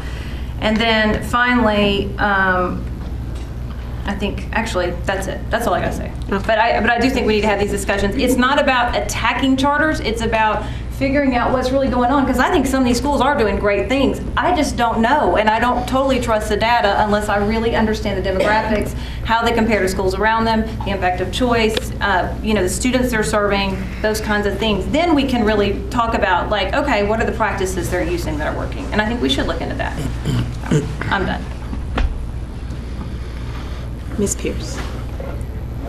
I do think also, you know, just to one of Amy's points about saying engaged parents are typically going to have higher performing kids, which does lead to that charter perception that kids come in at a higher, they're already performing better. It's the cherry picking. So I would like to see a little more of the entering data. Where do these kids enter? Is that true? What Amy is saying, is that true? I know at my son's 5th grade charter school, we've got kids who've come in reading at a kindergarten level. So, you know, was that because their parents were engaged? Were they already doing so well at their other school? I think that entering data point would be very helpful in that conversation as well. And also, you know, I'm so glad you're talking about why people are leaving, because that's the other question around choice that people tend to not ask is why are they looking for something else? And so cannot echo that enough, that we've got to find out why people are leaving. Yep. All right. I think we're ready for the priority schools update. Thank you, because I don't know how to update. Okay, I think I'm on. So much for the concise reports. Now to the full report. I wanted to give you an update on priority schools. It's been a month since we first discussed the new list of priority schools released by the Tennessee Department of Education, showing the bottom 5% of all the schools in the state. Originally, we had 15 schools on that list, one of which closed at the end of last year, and another, the Cone School, specifically serves high school students who are overaged and under credit. That leaves 13 schools on the list that are zone schools, of what people think of as, somewhat otherwise think of as neighborhood schools. 13 schools on the priority list is an unacceptable number of low-performing schools. I want to take this opportunity tonight for both the board and for those concerned parents who were here earlier and who have remained with us to be here to update you on our work so far in developing a plan to address the list of priority schools. You have a basic outline that's been handed out to accompany the presentation with several attachments. First, I'll start by reminding you that the goal we set a month ago is to have 0 priority schools in 3 years, when the next priority school list is released by the state. And we intend to achieve that goal using 3 overarching strategies. First, turnaround plans customized for each priority school. Secondly, converting some schools into successful charter schools. And third, an East Nashville plan where there is a concentration of low-performing schools, a lot of school choice, but not equitable choice, and the choice schools, the magnets and the charter schools, are all achieving schools, while a majority of the zone schools, which serve a large population of families living in poverty, are either priority schools or in the bottom 25% of the schools in the district. These 3 strategies, turnarounds, conversions, and a focus on in East Nashville, are not fully formed plans. Let me emphasize that. They are not fully formed plans. They are ideas. But we're in the process of developing actionable plans for each of these strategies. An internal design team is meeting weekly and is subdivided into several committees. We have also been soliciting community input from many of the people who spoke earlier tonight by holding faculty and parent meetings at each of the priority schools. You can see a schedule of the community meetings in the first attachment under your outline. And we've been meeting in small group settings. I met with 2 moms clubs just last week during fall break to discuss the East Nashville strategy. The community input we are receiving is having a significant impact on our plans as they're coming together. Also, we released the composition of an East Nashville Advisory Committee today. A group like this is important to the planning process. It will be comprised of mostly parents, teachers, and some students who will be selected mostly by school board members, council members, and school principals. We look forward to the valuable input we know this advisory committee will provide. The development of these strategies needs to be thorough and meaningful. The level of community interest is encouraging. It means we have a lot of families who care about having high-quality schools, and we're going to need every one of them to be involved in these turnaround efforts if we want to achieve our goal, which is to improve not only the bottom 5% of schools, but the bottom 25%, so that as schools come off the priority list, others don't slip into their place. Let me update about the timeline for the development of these plans. We will continue to solicit community input and have our internal discussions through the end of the calendar year. You can see from the schedule of community meetings that we'll have those wrapped up by early November. We hope to present a comprehensive plan for each of the 3 strategies to the school board no later than January of this year, so that any structural changes can be in place by the beginning of the 2015-16 school year. I know many community members are calling for a longer timeline or slower process, and I understand that. Change is never easy, and it has to be well thought out to be meaningful.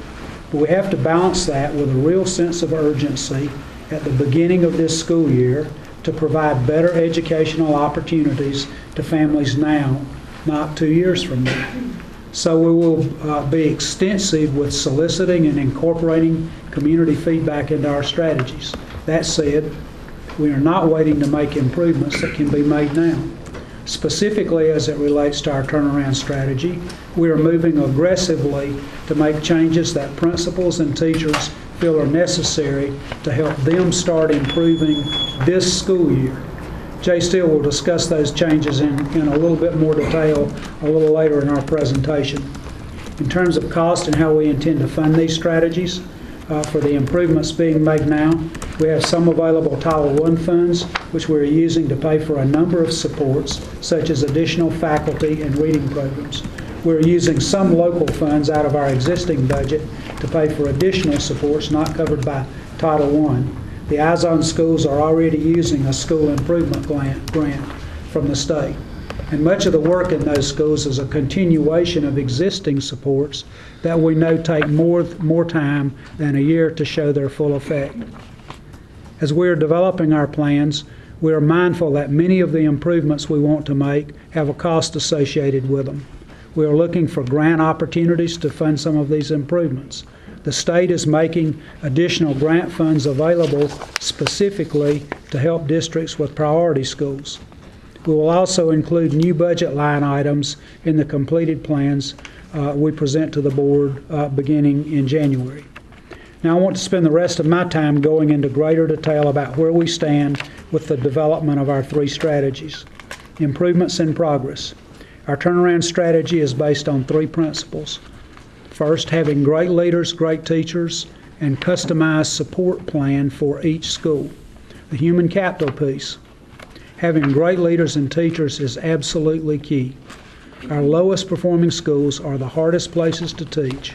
As a result, they tend to have least experienced teachers and higher turnover rates, and that has to change. Removing ineffective teachers is a first step. It's not easy, but it is the right thing to do. Step 2 is recruiting the best and brightest teachers to our lowest performing schools, from inside our district and from outside.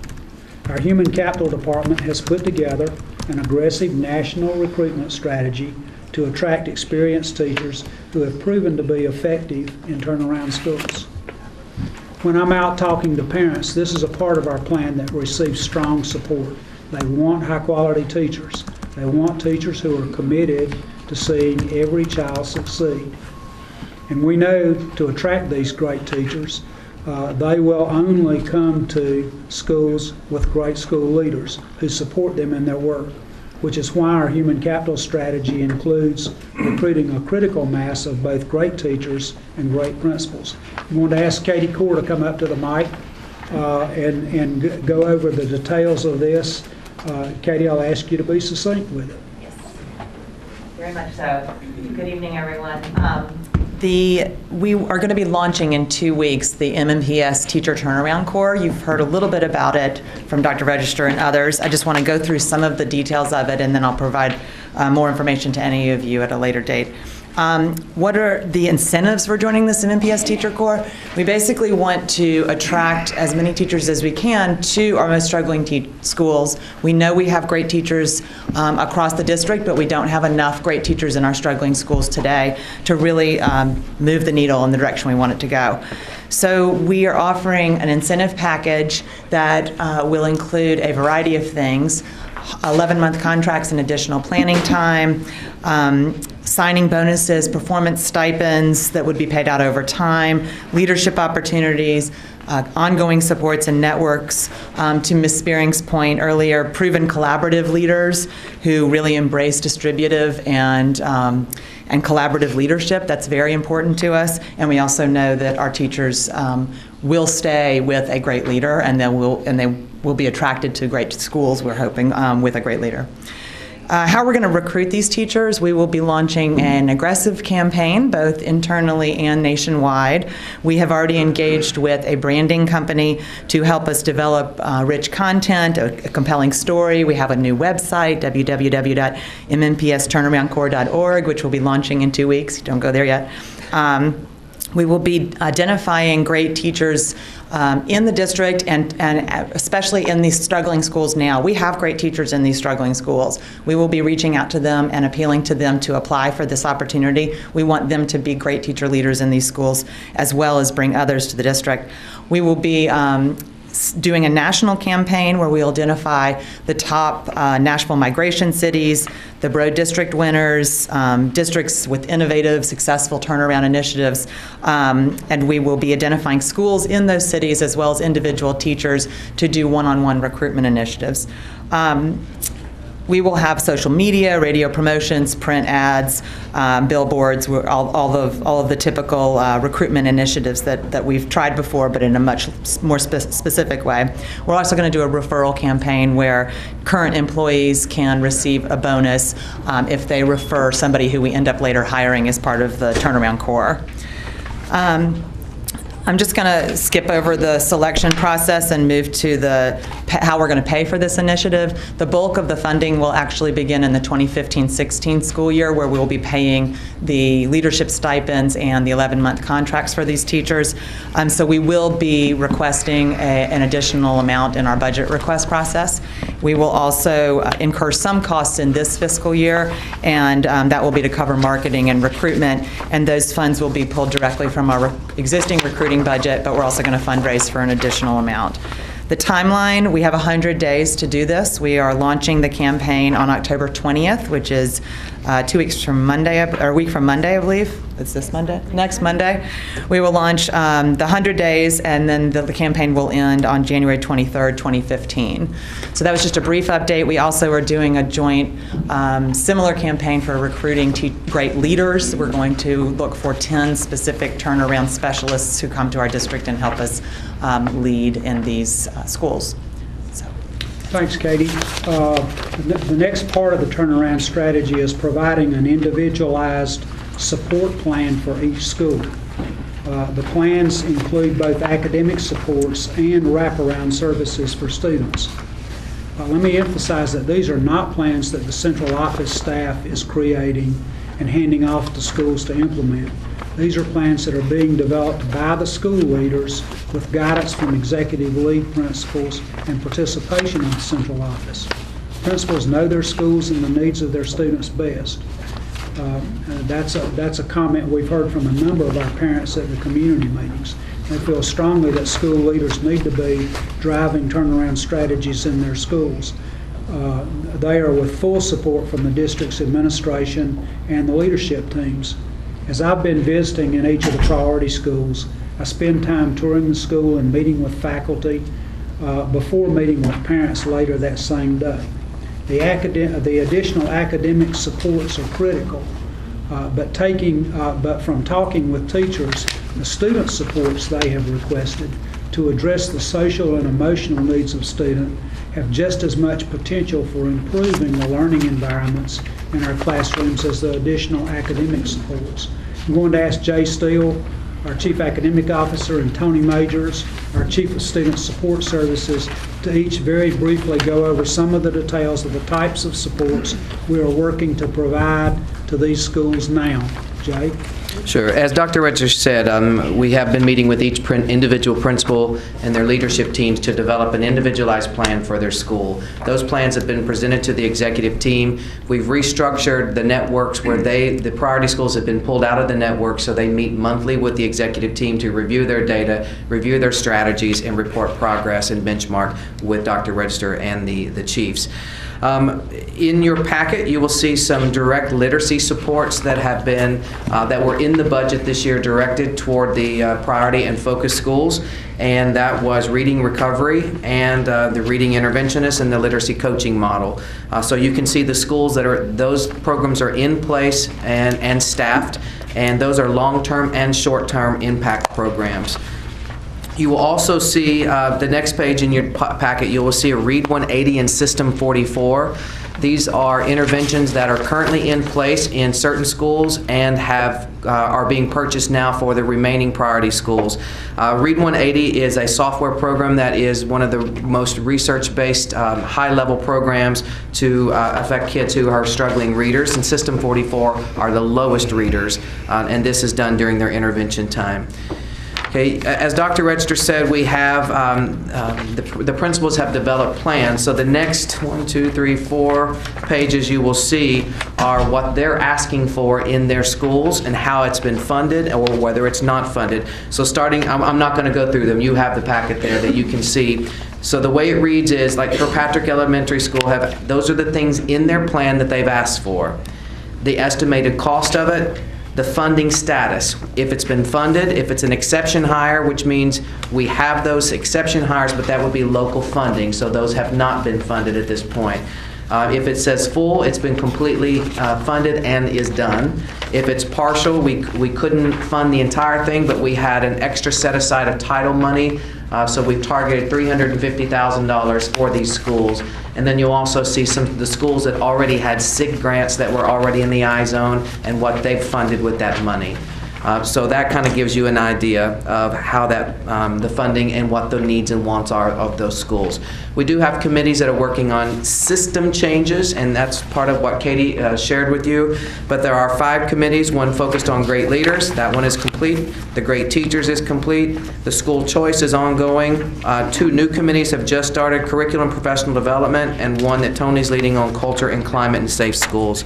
Our next step is the last page you have on instructional rounds. This is a Harvard model where a team will review data, go into these schools and conduct an instructional round in the classrooms, and then come back together and report out the findings, and then help that school develop a plan to address what that problem of practice is. You see the dates for the schools that have been already scheduled, and then a second tier of schools that have not been scheduled yet, but they'll be completed by the end of November. And as Jay mentioned, I am actually leading the new design team on safe and supported schools. And it's important to separate what was already in existence and then what we've just started doing recently with the formation of this group just before fall break. So once the list of priority schools was released, our department started moving more towards a case management model of looking at our individual priority schools, identifying specific kids based on specific needs. If you look at the list in your packet, you'll notice that the safe and supported schools design team really focuses on parent and community involvement, case management, mental health services, chronic absenteeism, and school climate. From Dr. Register's community meetings, one of the things that we've noticed very quickly is that many of our parents and school team members are saying that they need more parental engagement, they want more community involvement, but what they're also asking is for additional staffing.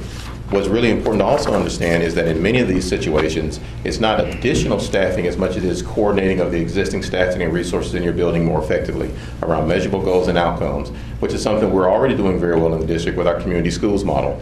A lot of what we're going to be doing with this design team is integrating community school principals into our turnaround strategy for our priority schools.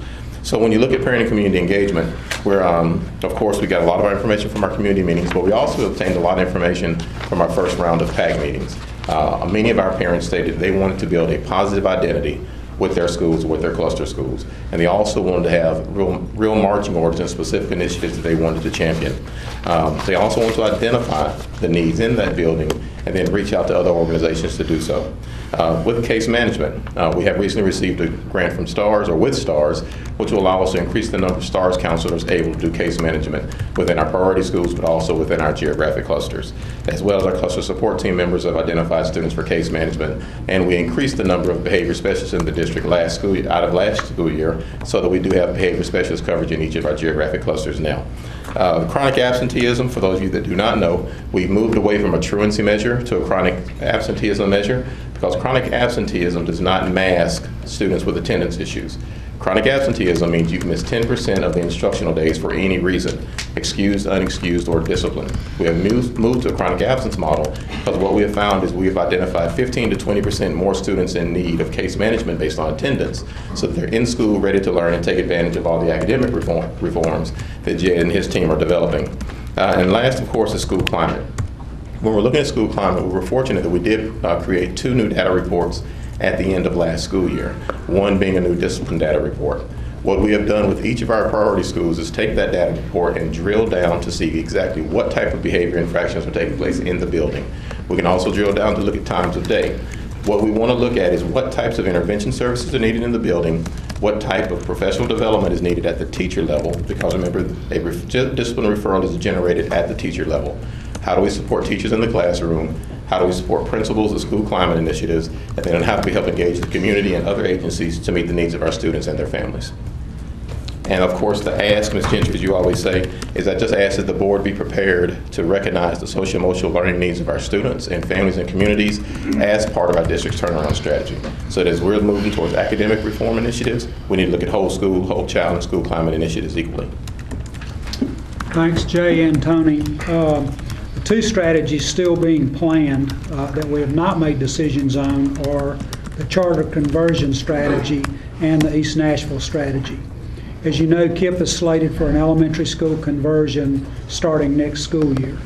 The school board solicited proposals for converting chronically low-performing schools. The new elementary school for KIPP is a response to that RFP process that took place earlier this year. And the charter for KIPP to convert an elementary school has already been approved. Let me clearly state that no final decision has been made on which school we will consider for conversion. We continue to work with Randy Dowell and his team to identify the best school to provide a KIPP pathway for Nashville families who want to choose that for their child. The pathway would start with a new elementary school and feed into existing KIPP middle and high school. This is in line with our goal for the East Nashville strategy of creating more predictable pathways for families. But we've also heard of a mix of reactions in East Nashville as it relates to choice. You heard that tonight. Everything from we already have too much choice to support for our all-choice zone concept, which I'll talk about in greater detail in just a moment. Let me say we hear those concerns and I believe Randy is mindful of those concerns as well, which is why we are proceeding very deliberately in making the decision about the charter conversion. The feedback we are hearing will play an important role in shaping that decision, and we're committed to going the extra mile in communicating with parents, especially those parents of the school that is ultimately selected. It's a similar case for the League Middle School conversion, which is slated to be a part of the state's Achievement School District next year. I want to remind folks that the state has ultimate control over which schools they will decide to make a part of the ASD. But the state works closely with us to ensure our efforts are aligned so that together we're making the best use of all of our resources to achieve our common goal of having no priority schools.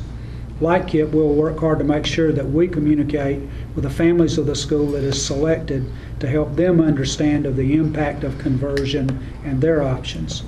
For the East Nashville strategy, we have two primary goals. One, to create predictable pathways so that families who choose to start their children in an elementary school in East Nashville know that they have an educational path for their child that they feel good about when they get to middle school and to high school.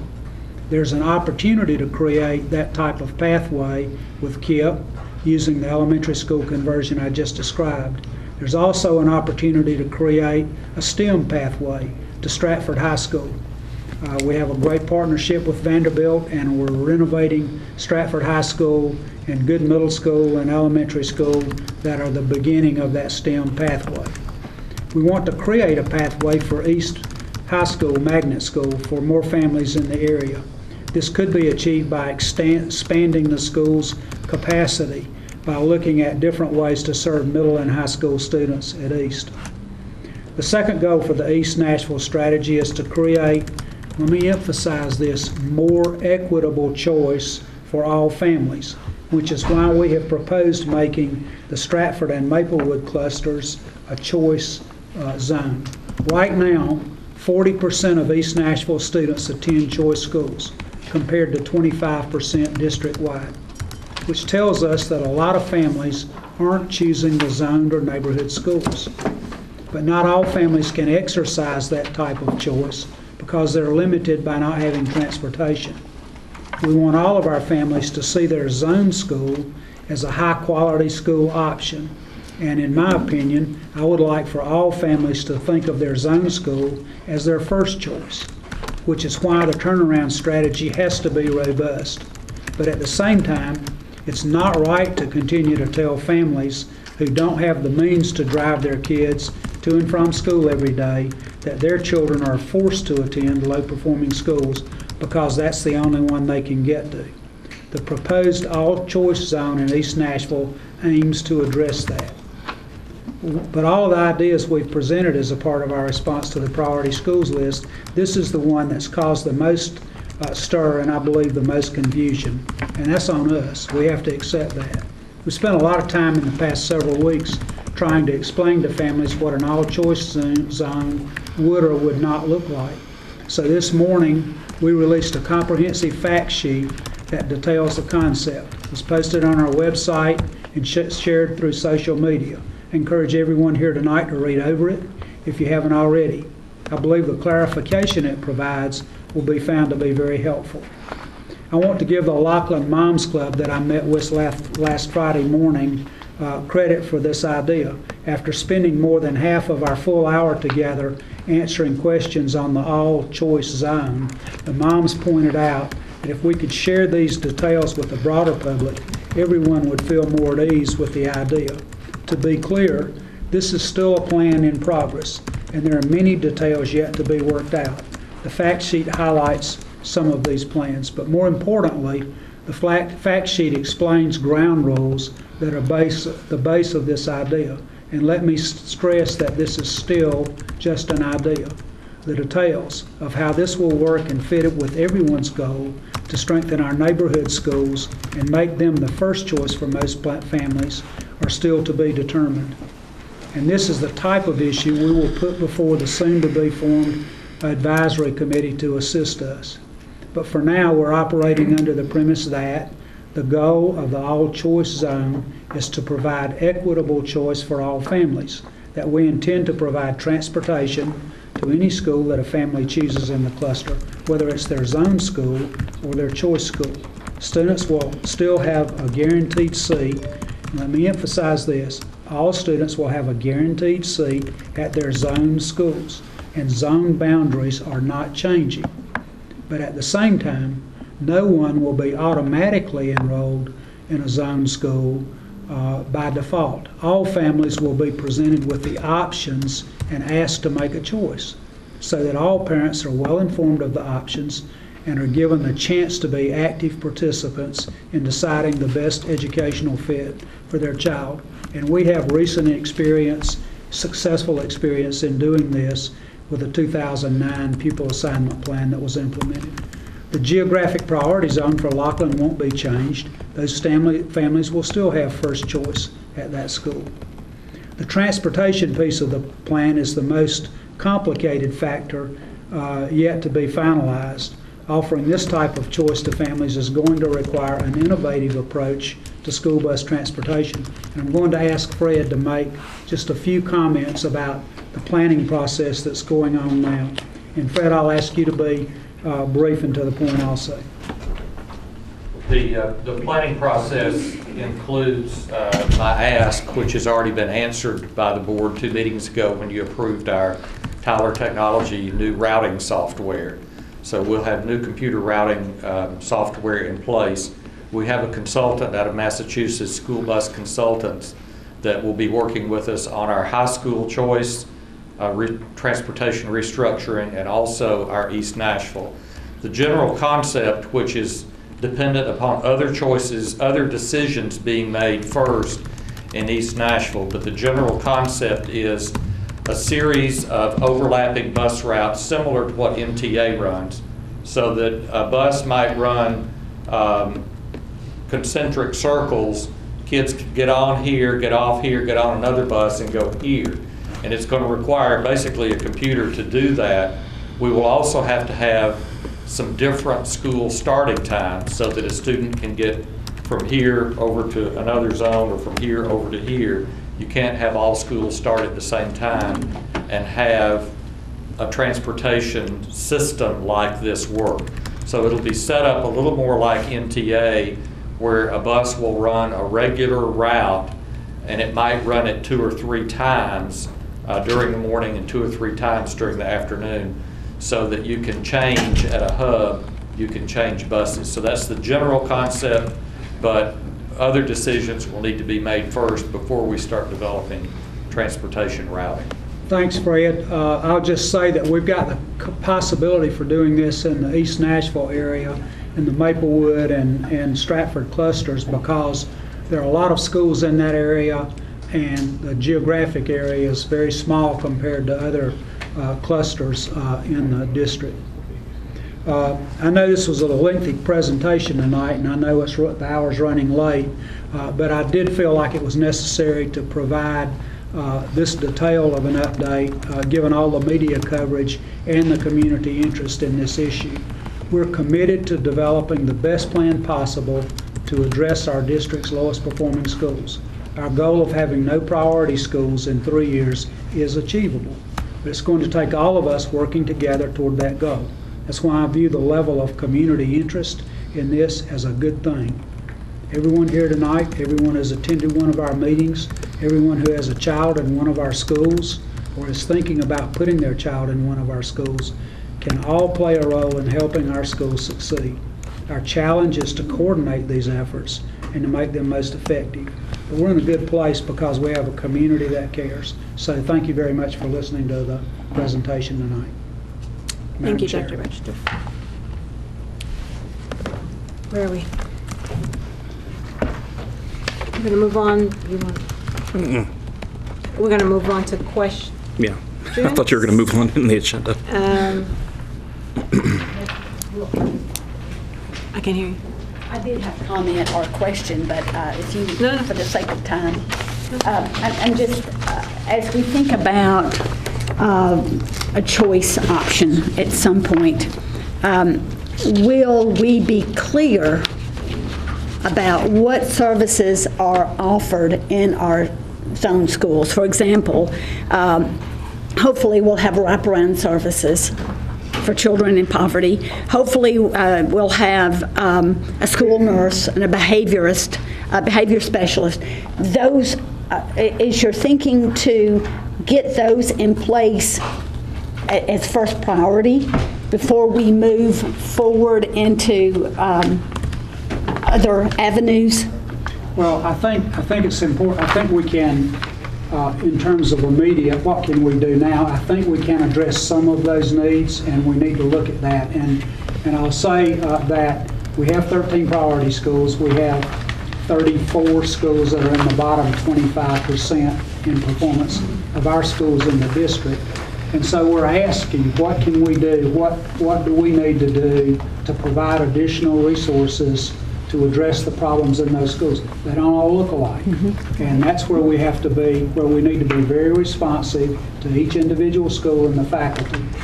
Now, that's not to just say that we're just going to do those things. I think we have to be really smart with what we do.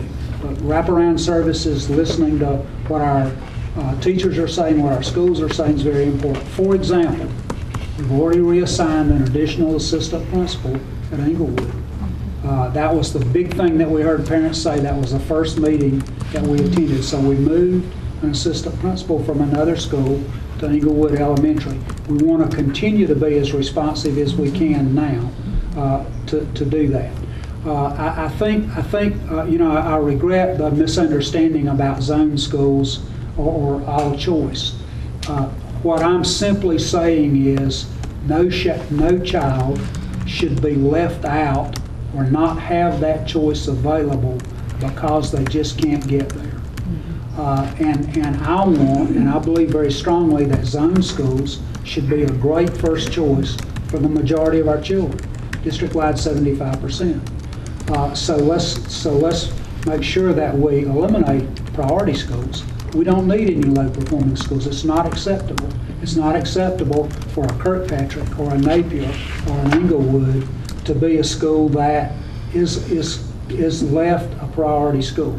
Let's address that. Let's build the strength that they need, and let's provide choice options for parents to move around. I'll address something that was mentioned earlier, and that's that I think it was Ms. Frogue who mentioned this, that sometimes choice works against us on mobility.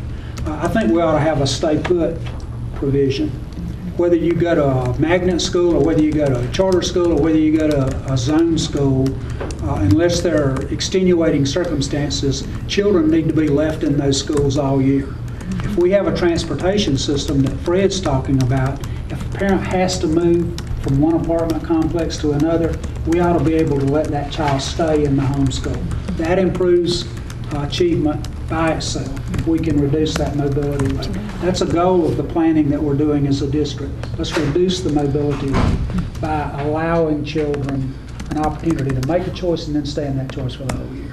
So one of the other things I'll suggest, Ms. Spearing, is that in the packet you'll see the strategies for each of the schools and the resources that they're looking at. And I think Mr. Major's portion of the report will speak more to the wraparound services. So that's not in, that's still evolving. Yeah, so it's the outline of it, I think. Yes, right, I saw that, right. yeah. But so one of the things I think what we want to eventually get to is putting this on a timeline. Mm-hmm. So seeing when these interventions are actually in place in the schools, and then some way to understand the impact that the interventions are actually having.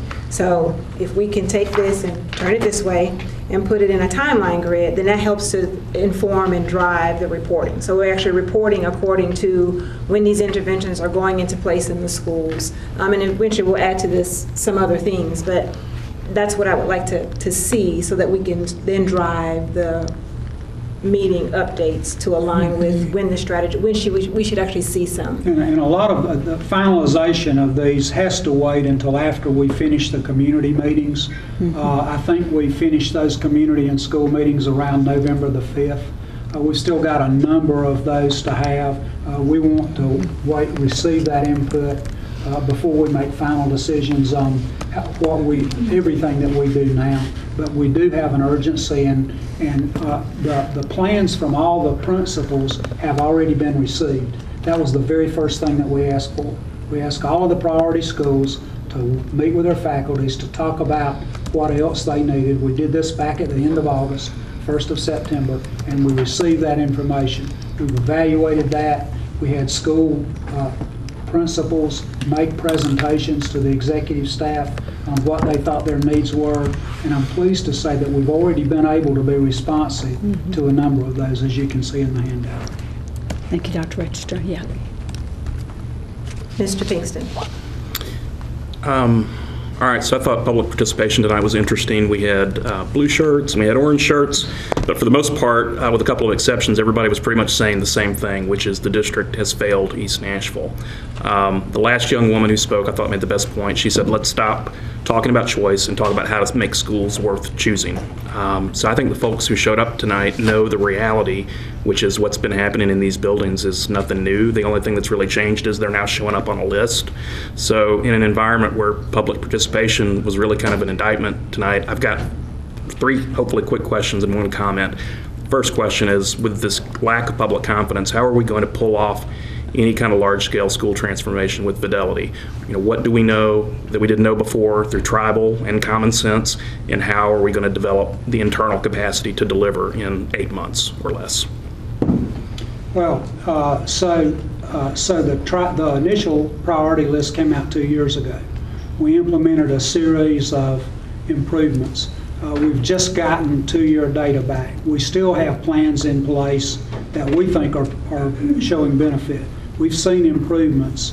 The tribal group worked with 34 different schools in our district. We've seen improvements in some of those. We've seen improvements in our priority schools, but not enough.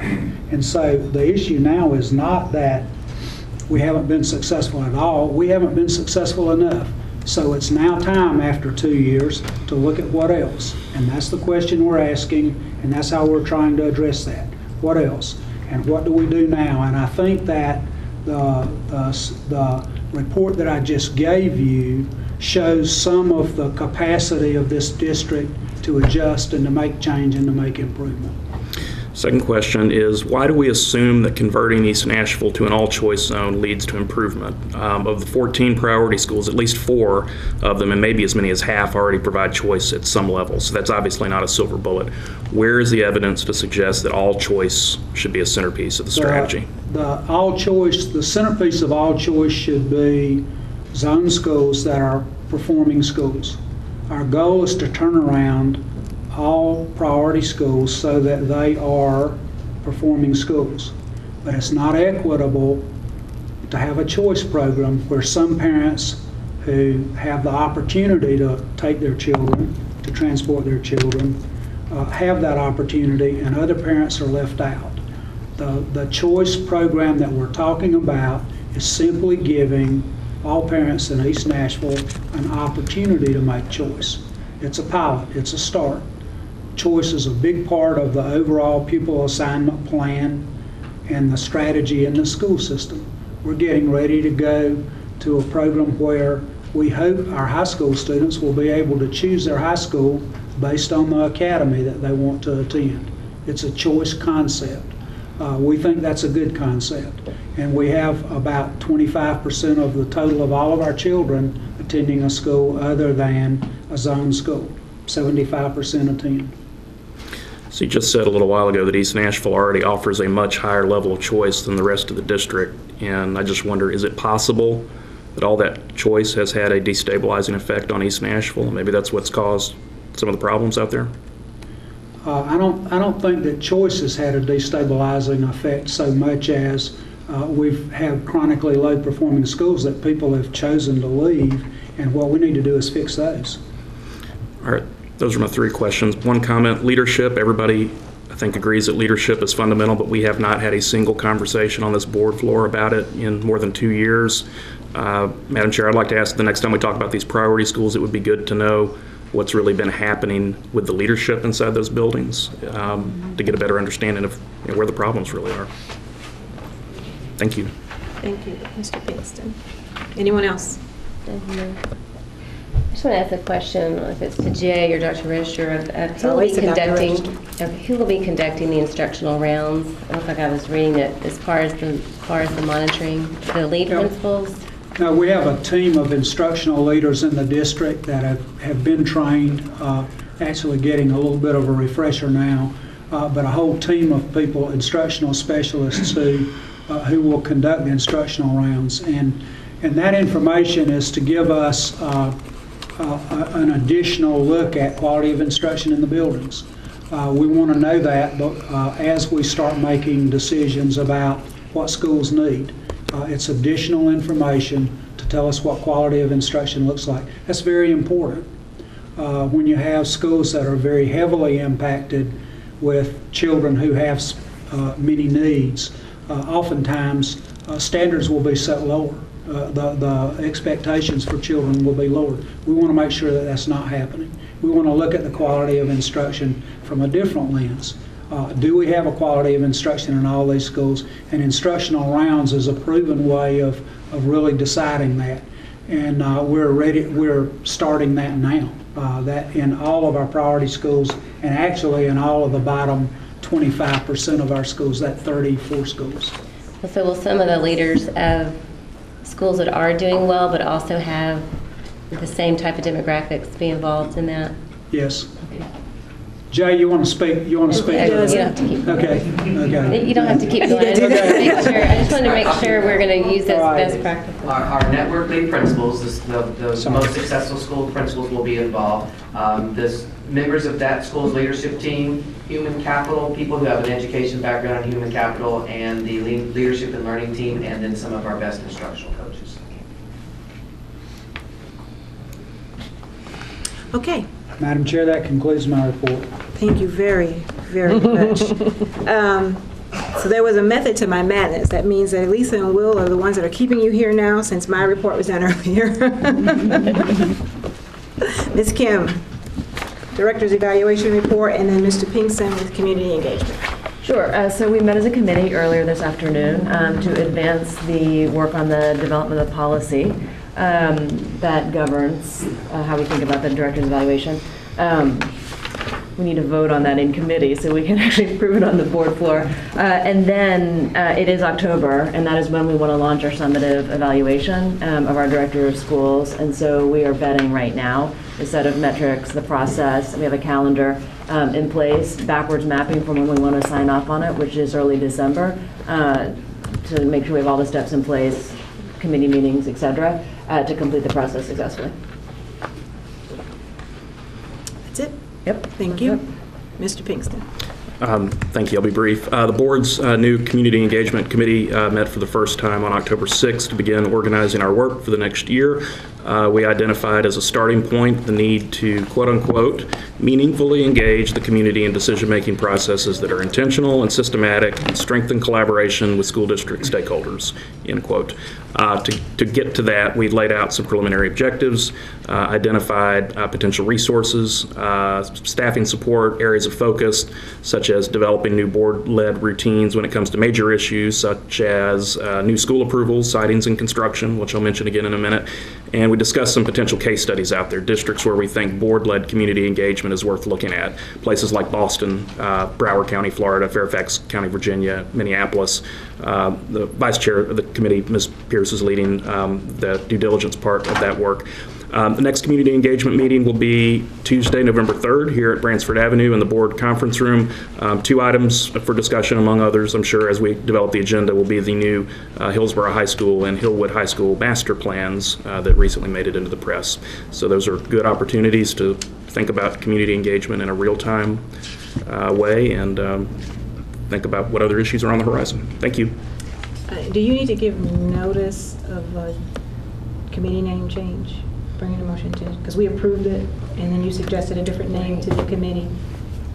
Communications, do I need to bring a motion? Yeah, you have to bring notice that you're What going is to it called? I'll bring a motion the next meeting. All right. Madam Chair, Yes. I have a correction on the VIP tour. Okay. On the time, it is from 8 until 9:15 on the 22nd. And at Overton. Okay, at Overton. Okay. Thank you very much. 22nd or the 27th? 22nd. Oh. October 22nd. Of October. Gotcha. Okay. And when is the, I'm sorry. that's okay. And Ms. Frost. There being no further business at 2 minutes till 9, this meeting is adjourned. Woo! Yay! That was fun. I don't know what's wrong with you.